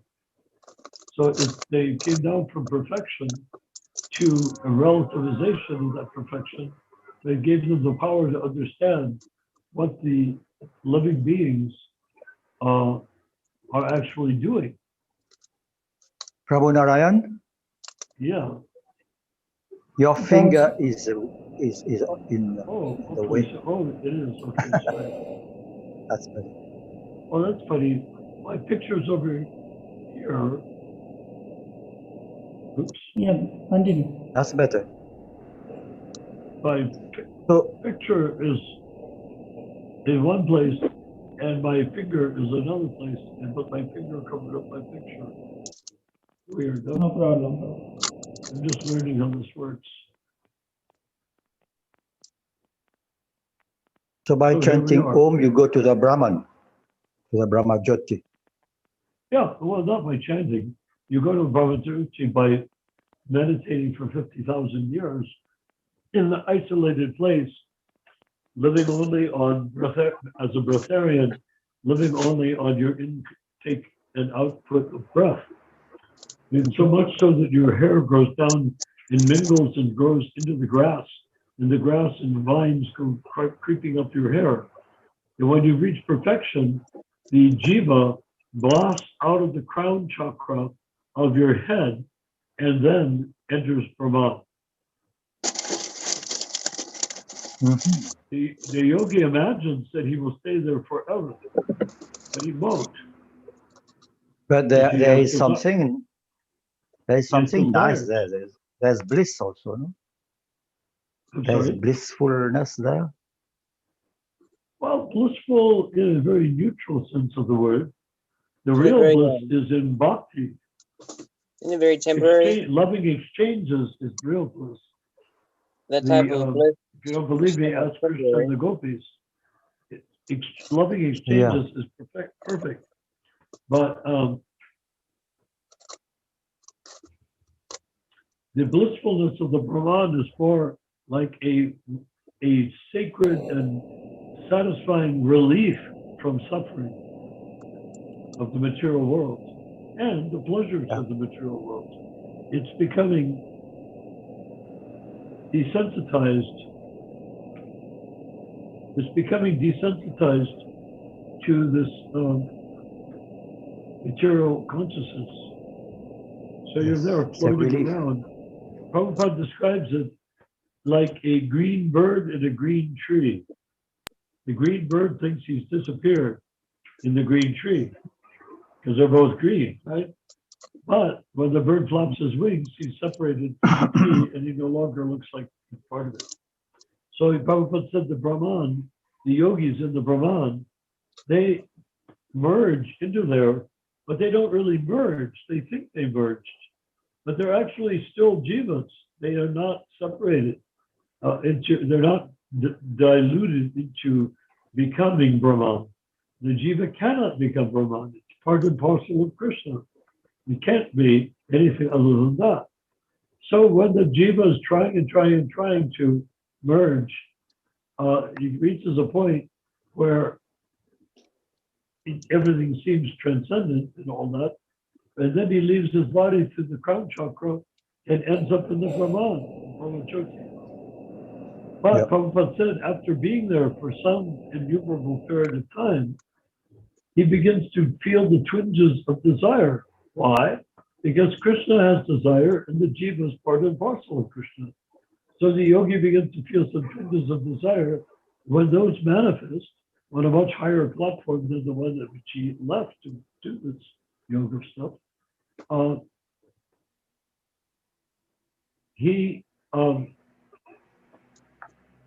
I'm sorry, I lost track. But the Mayavadis think that the Jiva come from Paramatma and not from Krishna Loka. Yeah, they don't realize, not all Jivas come from Krishna Loka, they could come from the Vishnu planets as well. But we're concerned with Krishna Loka because our Guru represents Krishna Loka, and Lord Chaitanya is Radha Krishna in Krishna Loka. We don't deal with Vishnu, we deal with Krishna. So it's stated here, Bhagavad Gita about Om. Share the screen. It's clearly stated here that Om, Brahman and Lord Krishna are not different. The impersonal sound of Krishna is Om, but the sound Hare Krishna contains Om. The chanting of Hare Krishna mantra is clearly recommended for this age. So if one quits his body at the end of his life, chanting Hare Krishna, Krishna Krishna, Hare Hare, Hare Rama, Rama Rama, Hare Hare, he certainly reaches one of the spiritual planets according to the mode of his practice. The devotees of Krishna enter Krishna planet, Goloka Vrindavana. For the impersonalists, there are also innumerable other planets known as Vaikuntha Loka planets in spiritual sky, whereas the impersonalists remain in Brahma Jyoti. Yeah. So that's it. We are very fortunate, I believe, that we are not interested in becoming a resident of one of Vishnu's innumerable planets, innumerable planets with each one having Lakshmi Narayan on it. We're interested in the informal pastimes in Krishna Loka. That is our destiny and possibly and probably where we came from.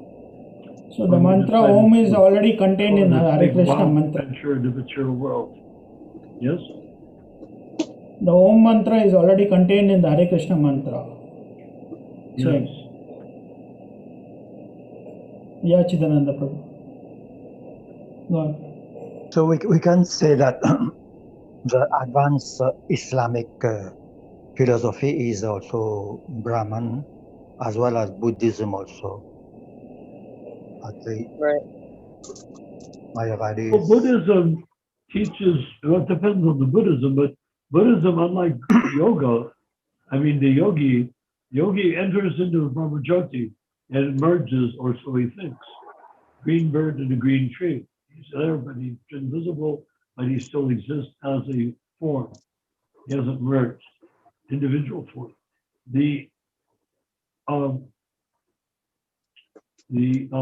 The Buddhist travels up to the edge of the universe.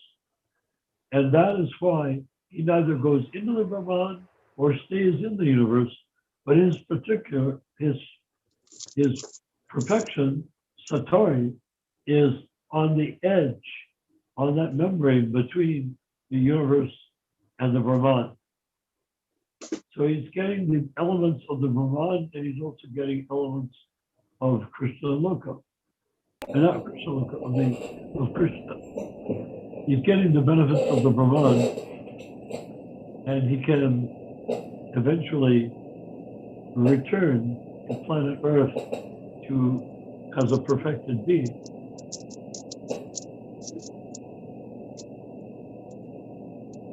Does that work? Yeah. Camera is off, Prabhu. So what do you think, Chidananda? You know, Chidananda, in response to your concerns, I had a conversation with Ramachandra earlier before the session, hours before the session, and I asked him, I said, please tell everybody once they're on the call that Narayan has said that he wants Ramachandra to be the MC and the Master of Ceremonies, and he can see everybody on his computer. So he could award who's going to ask a question, who's going to answer a question, all of those things he'll be able to control. So it won't be a question of me doing all the talking, which hopefully, if I know something informative, doing all the talking might be beneficial.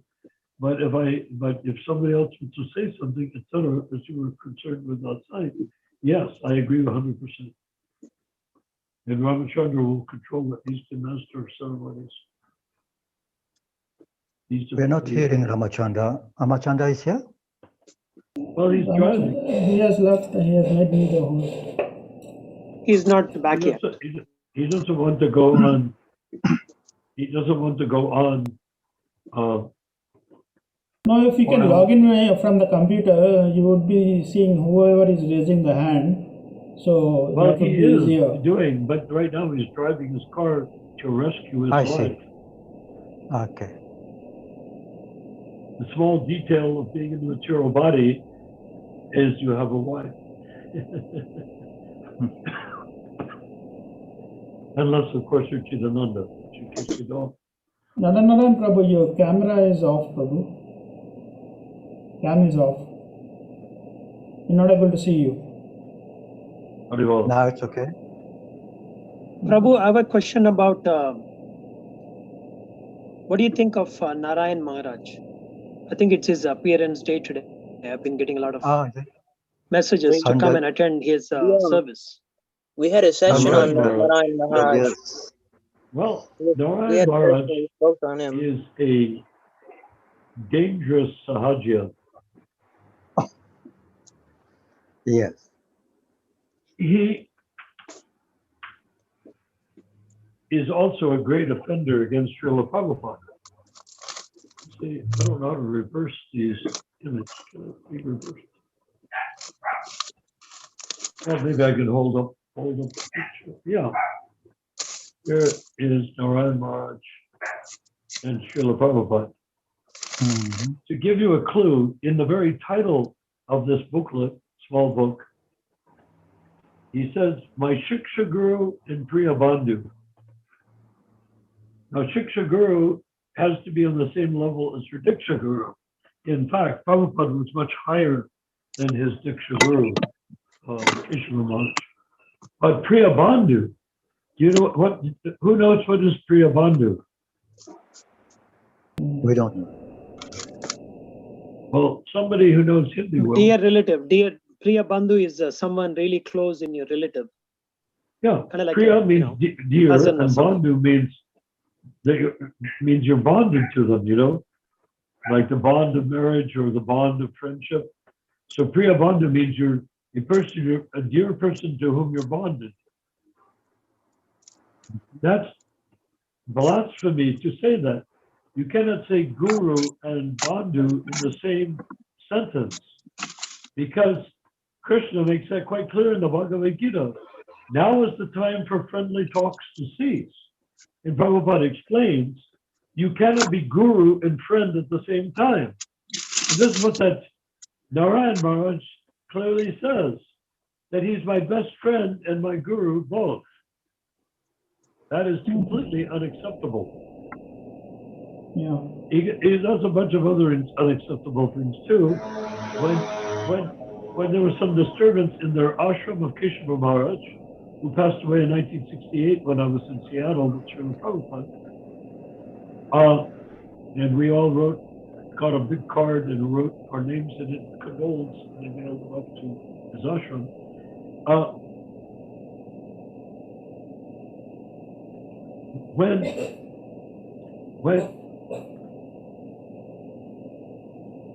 Where was I going? This is the, oh yes, that he was there were disturbances in the ashram, so he went off to Radhakund to study Rasika stuff with a famous Bhajananandi there. Narayan Maharaj? Yes. Yeah. His guru came after him. Kesava Maharaj, while he was still alive, came after him, grabbed him by the ear, and literally dragged him back to the ashram and told him never ever go there again. Because it's sahaja. We're not supposed to be concentrating on the intimate pastimes of Radha and Krishna as though we were part of it. And so he didn't go back until Kesava Maharaj left his body, and then he zoomed back there and became expertly initiated as Rasika. Now, the result of that is that he claimed to be, he said, Prabhupada can bring you to Vishnu, but only I can bring you to Krishna, he said. So what is the benefit there? Only I can bring you to Krishna because he was studying the Rasika stuff, which is Krishna's intimate pastimes, assuming the Prabhupada was too neophyte or dull to be able to do it. But that's very great offense against an Uttamanikari in the line of disciplic succession, who is superior to his own guru. But I totally agree with what you're saying. I mean, that's totally offensive what he said. Exactly. Yeah. So then he went on to say that he's senior to Srila Prabhupada. Even though he's 25 years younger than Prabhupada. He said and Prabhupada initiated knew. by Keshava Maharaj, not by Bhakti Siddhanta. The reason he said he's senior to Prabhupada is that he said the real initiation is sannyas. And I was sannyas 7 years before Prabhupada. He didn't call him Prabhupada, he said you're Swamiji. That's whatever he likes. He said I was already there. And then he said I'm actually Prabhupada's guru because he was the Ritvik that performed the fire sacrifice for Keshava Maharaj when Prabhupada took sannyas. Then he goes on, Radharani, who he renamed Shamarani, Prabhupada's earliest disciples, he renamed her. And Radharani means the queen of the Yadus, which means the Yadus are Krishna's birth family, and the queen of the Yadus is what, Devaki, no? And so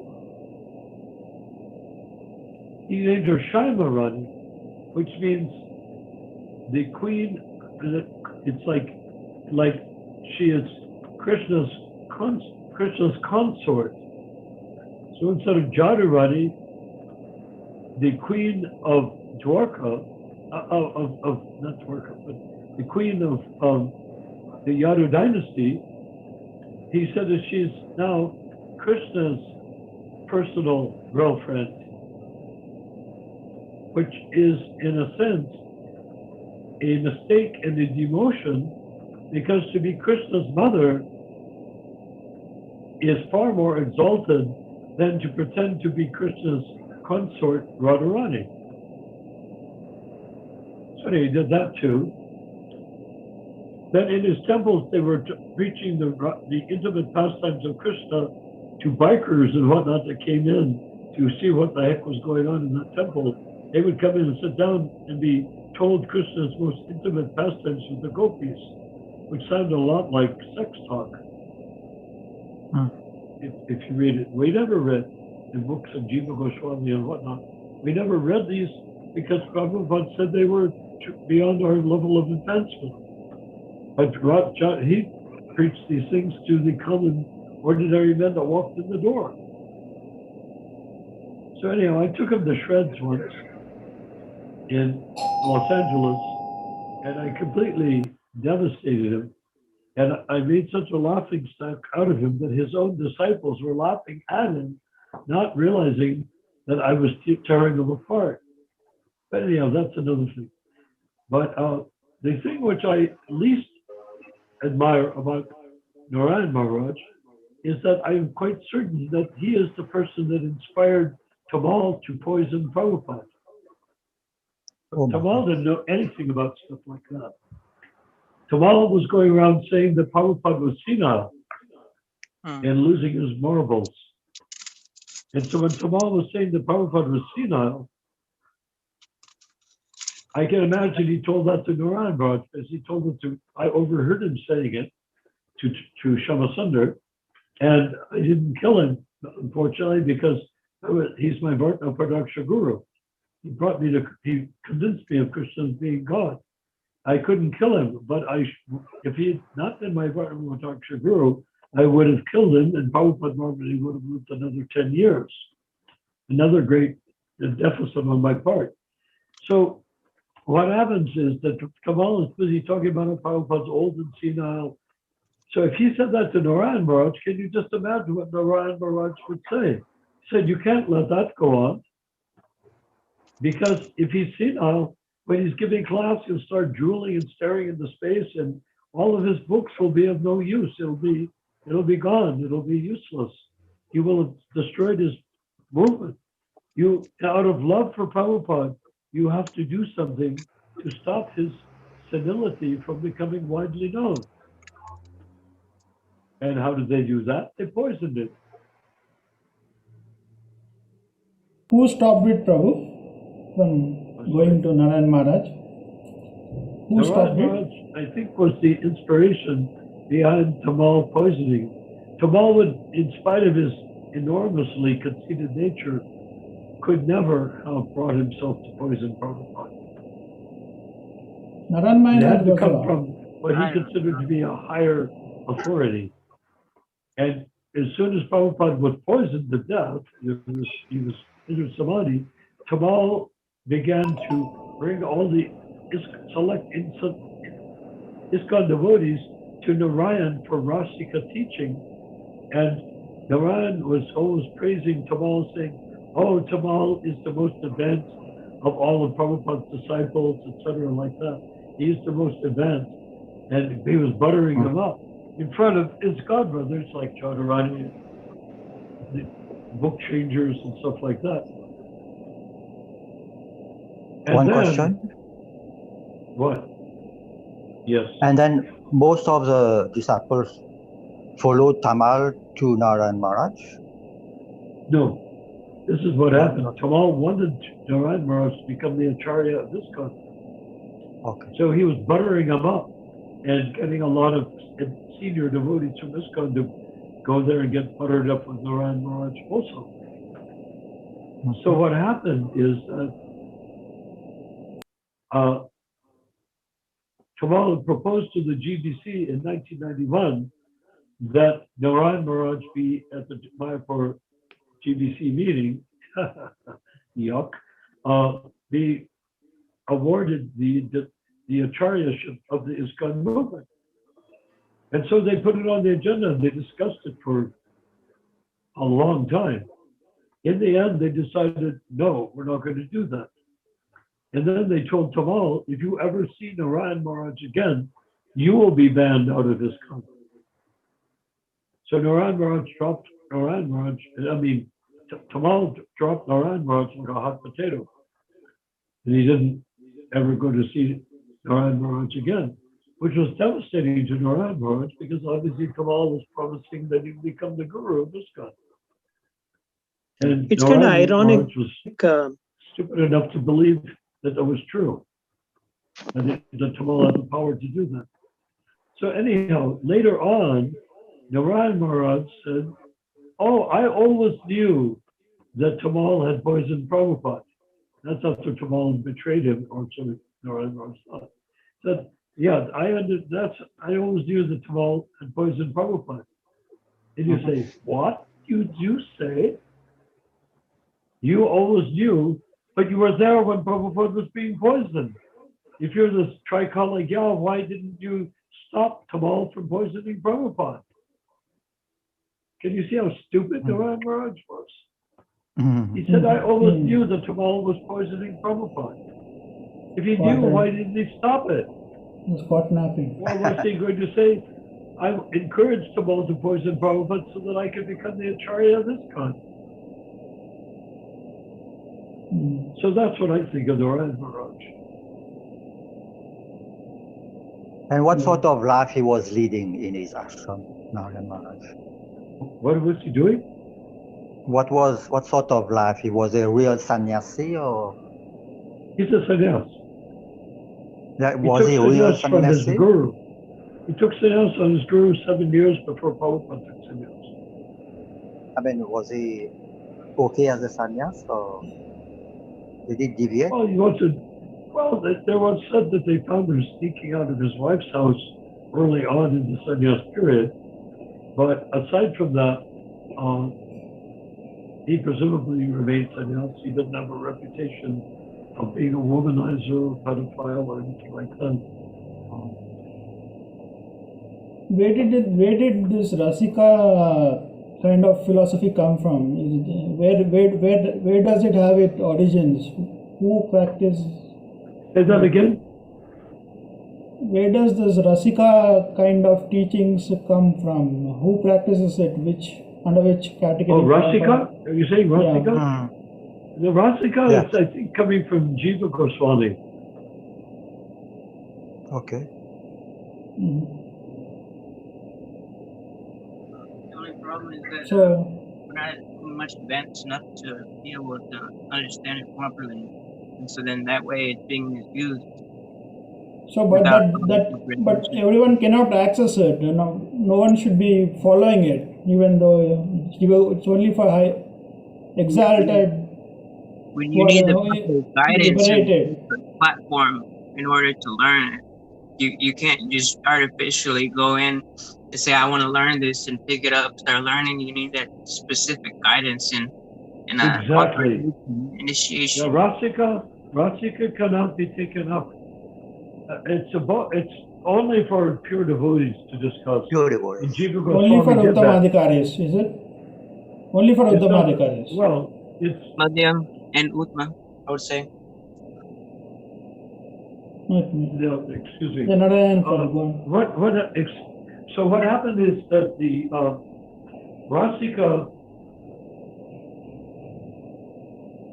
So Prabhupada described that the way to achieve perfection, including Uttamadhikari platform, is part of this process, is to start the Srimad Bhagavatam from the first canto. And when you read the first canto, you are actually in the process of worshiping Krishna's lotus feet. The first canto is the feet of Lord Krishna. And you progress up through his ankles, through his knees, to his thighs, to his waist, to his arms, to his neck, and then to his head. And the head is the 10th canto. So you cannot jump the Rasika teachings are from the highest realm of the 10th canto. So you cannot go there until you have not have read the 10 cantos, but realized each 10 of the 10 cantos. In other words, you become a pure devotee of Krishna's lotus feet. Then you become a pure devotee of his knees. Each canto, you become a pure devotee of that level of understanding Krishna. Until you get to the head. And when you get to the head, by that time you should be in Uttamadhikari. If you have perfected your understanding of Krishna's head,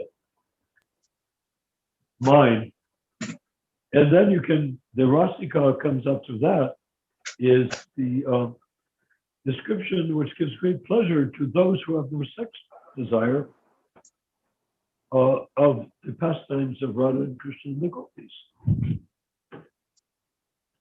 But if there's any sex desire, then the whole thing is just bogus. And who stopped Narayan Maharaj from the becoming... stories the Rasika writings, and I glanced at some things when I was 1968, the devotees in New York, we started just to read a little bit before were told it wasn't, that we weren't allowed. We started reading from some of Jiva Goswami's stuff.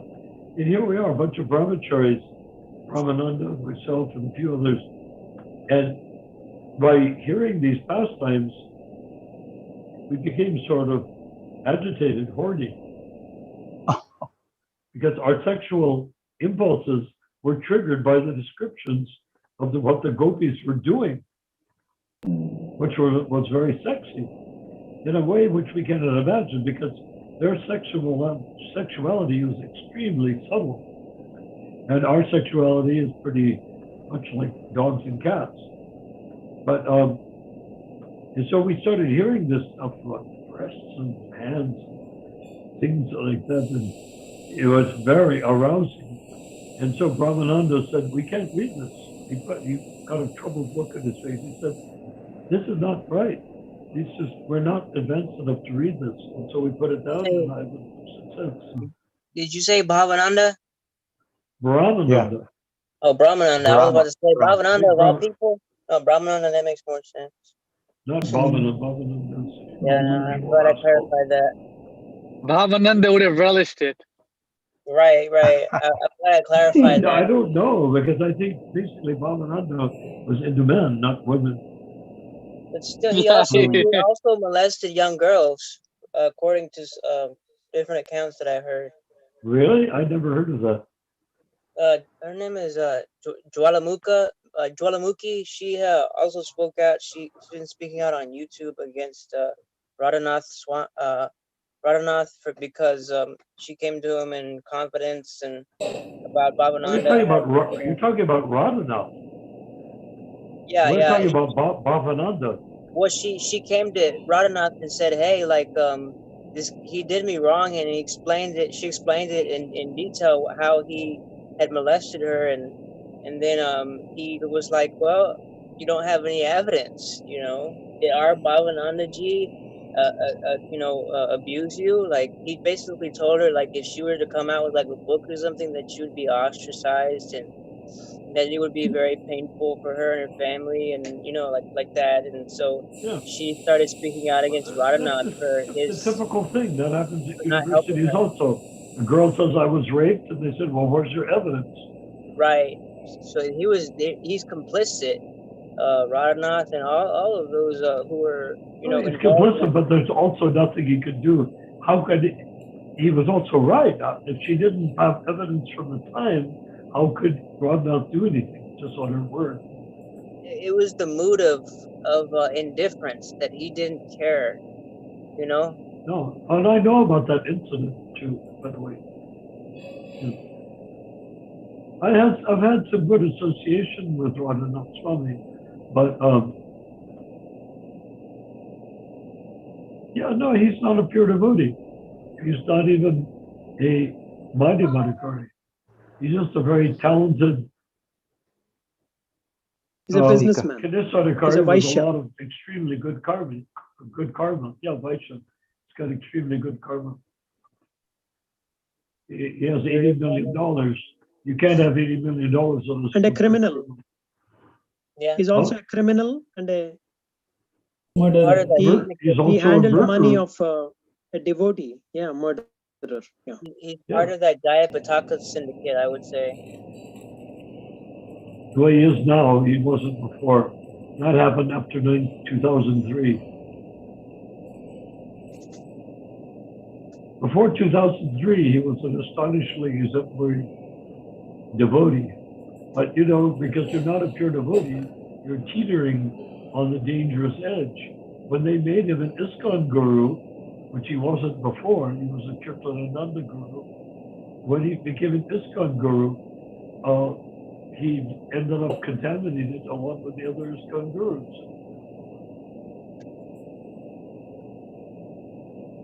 He was one of the people who buried Well, he was a protege of I heard Kirtanananda. from a devotee named Holinar, who was initiated by Pure Krishna, that Radhanath conspired with the other different Vrindavan gurus to murder Sulocha. No. Sulocha. Not Sulocha. The singer. Not Sulocha. What's the name of the singer that was died in a fire in Vrindavan? Aindra Das. Aindra. Naindra. Yeah. Das, yeah. Yeah. That Indra was murdered because they were afraid of what he would come up with in his book. Well, when his book came out, the book was pure garbage. His lectures were excellent. And if he had published this book of his lectures, murdering him would have probably been the only thing they could get away with. But his book came out, it was a complete mess. Beautifully bound in a box and extremely expensive. People that were his followers paid a fortune to make the book. And I bought one expecting to see something truly revolutionary inside, and it wasn't. Far from it. Did they change the book? Huh? Did they change the book? I have either have or had a copy of That's the original. I bought it as soon as it came out. Because his lectures were astonishing. Basically, his lectures were pretty much dealing with what we're dealing with, which is how the guru must be an Uttama Adhikari. And the gurus didn't like that being said, particularly by a guy who had a cult following to his kirtans in Vrindavan. All these gurus are basically thugs, mafia. Well, yeah. Look at all the first 10 gurus. They all fell down. The 9 of them fell down. 11 of them. Doesn't matter. 11 or whatever. They all, most of them are fallen down. They've fallen a lot more have fallen down. There's tons of them fallen down. Of the newer ones after the first 11. But yeah, the first 9 of them, 11 fell down. Who didn't fall down? Yeah, who didn't? No, Hridayananda was the original one of the 11. What bothers me is that they're destroying the work of Prabhupada. They can't destroy it. They can try, but they are not as powerful as Krishna. Yeah. Prabhupada predicted that. The work we're doing, or usually are doing, we have the ability to be empowered by Krishna. They don't. They only get away with what they're doing because nobody has brought it to the world's attention. That's what they're doing. We're all running around afraid of people that have no power whatsoever, except physical power and, psychic and physical power. What does that tell us about us? We're in the bodily conception. Because if they have psychic power, why are we subjected to their materially psychic power? Unless we're afraid for our bodies. Or they'll kill my body. They will torture my body. They will ostracize my body. Well, what if we take a different view and say, I am not my body, and they are teaching bodily conception, so we need to present the truth that we're not our body in great detail, and how to become from Kanista Adhikari, Madhyam, and then Uttama Adhikari, how to go up that entire chain.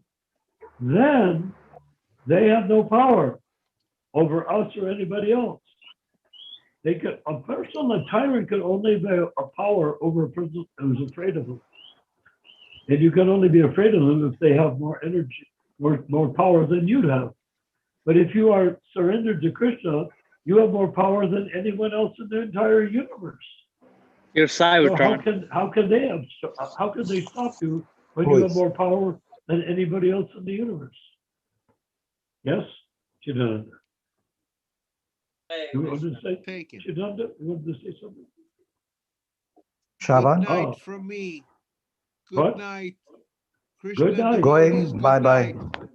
Who's Hare leaving? Krishna. Mahaprabhu. I have to work tomorrow. Hare Krishna. Okay, Yes. Prabhu. Thank Hare you. Krishna. Thank you for your association. Thank you so Hare much. Krishna. It's wonderful. Hare Krishna. Before you go, and not to take time, tell me what change, because you never really say much, but I know you're listening on steroids. So what is it that you are hearing what changes in your life have occurred as a result of your participation? In a short version, of course.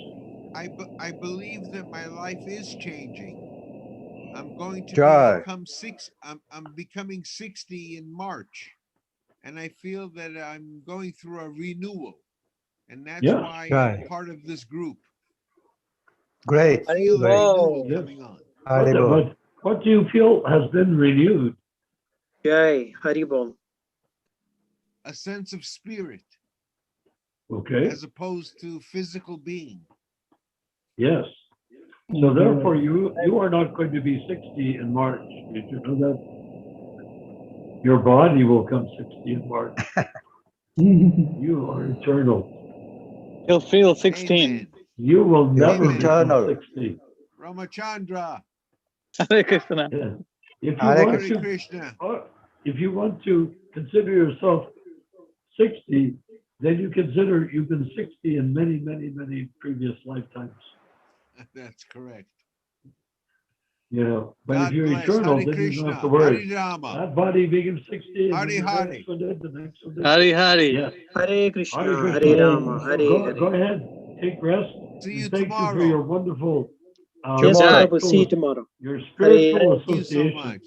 Because your Hare association, Krishna. at least we can see that you're very spiritual. You think you're Amen. learning. We say you're returning. Thanks to you all. You're All the you think you're devotees. Hare learning. Krishna. You're actually returning. You're not learning. You're Good becoming night. it once again. Hare Krishna. Come Good back night. home. Hare. Good night. So we have been going on since 4 hours, Prabhu. So shall we go on for some more time? We can stop. Ramachandra did not come back yet, right? Yeah, he is there. Ramachandra Prabhu is He's the here. host. Yes, I'm back. So I think we should Right. stop here. We've Okay. Thank you, Prabhu. we Hare have Krishna. Thank you, covered a lot of ground. Ramachandra. Ramachandra, were you able to solve the problem for your family? Yeah, it got solved. Was it Got solved. difficult? No, some just car problems. It got fixed. Easy. I'm a car guy. Okay. Jai. Jai. Haribol. Alrighty. Okay, Haribol. Hare Krishna. Jai. Hare Krishna. So are you going back to work tonight?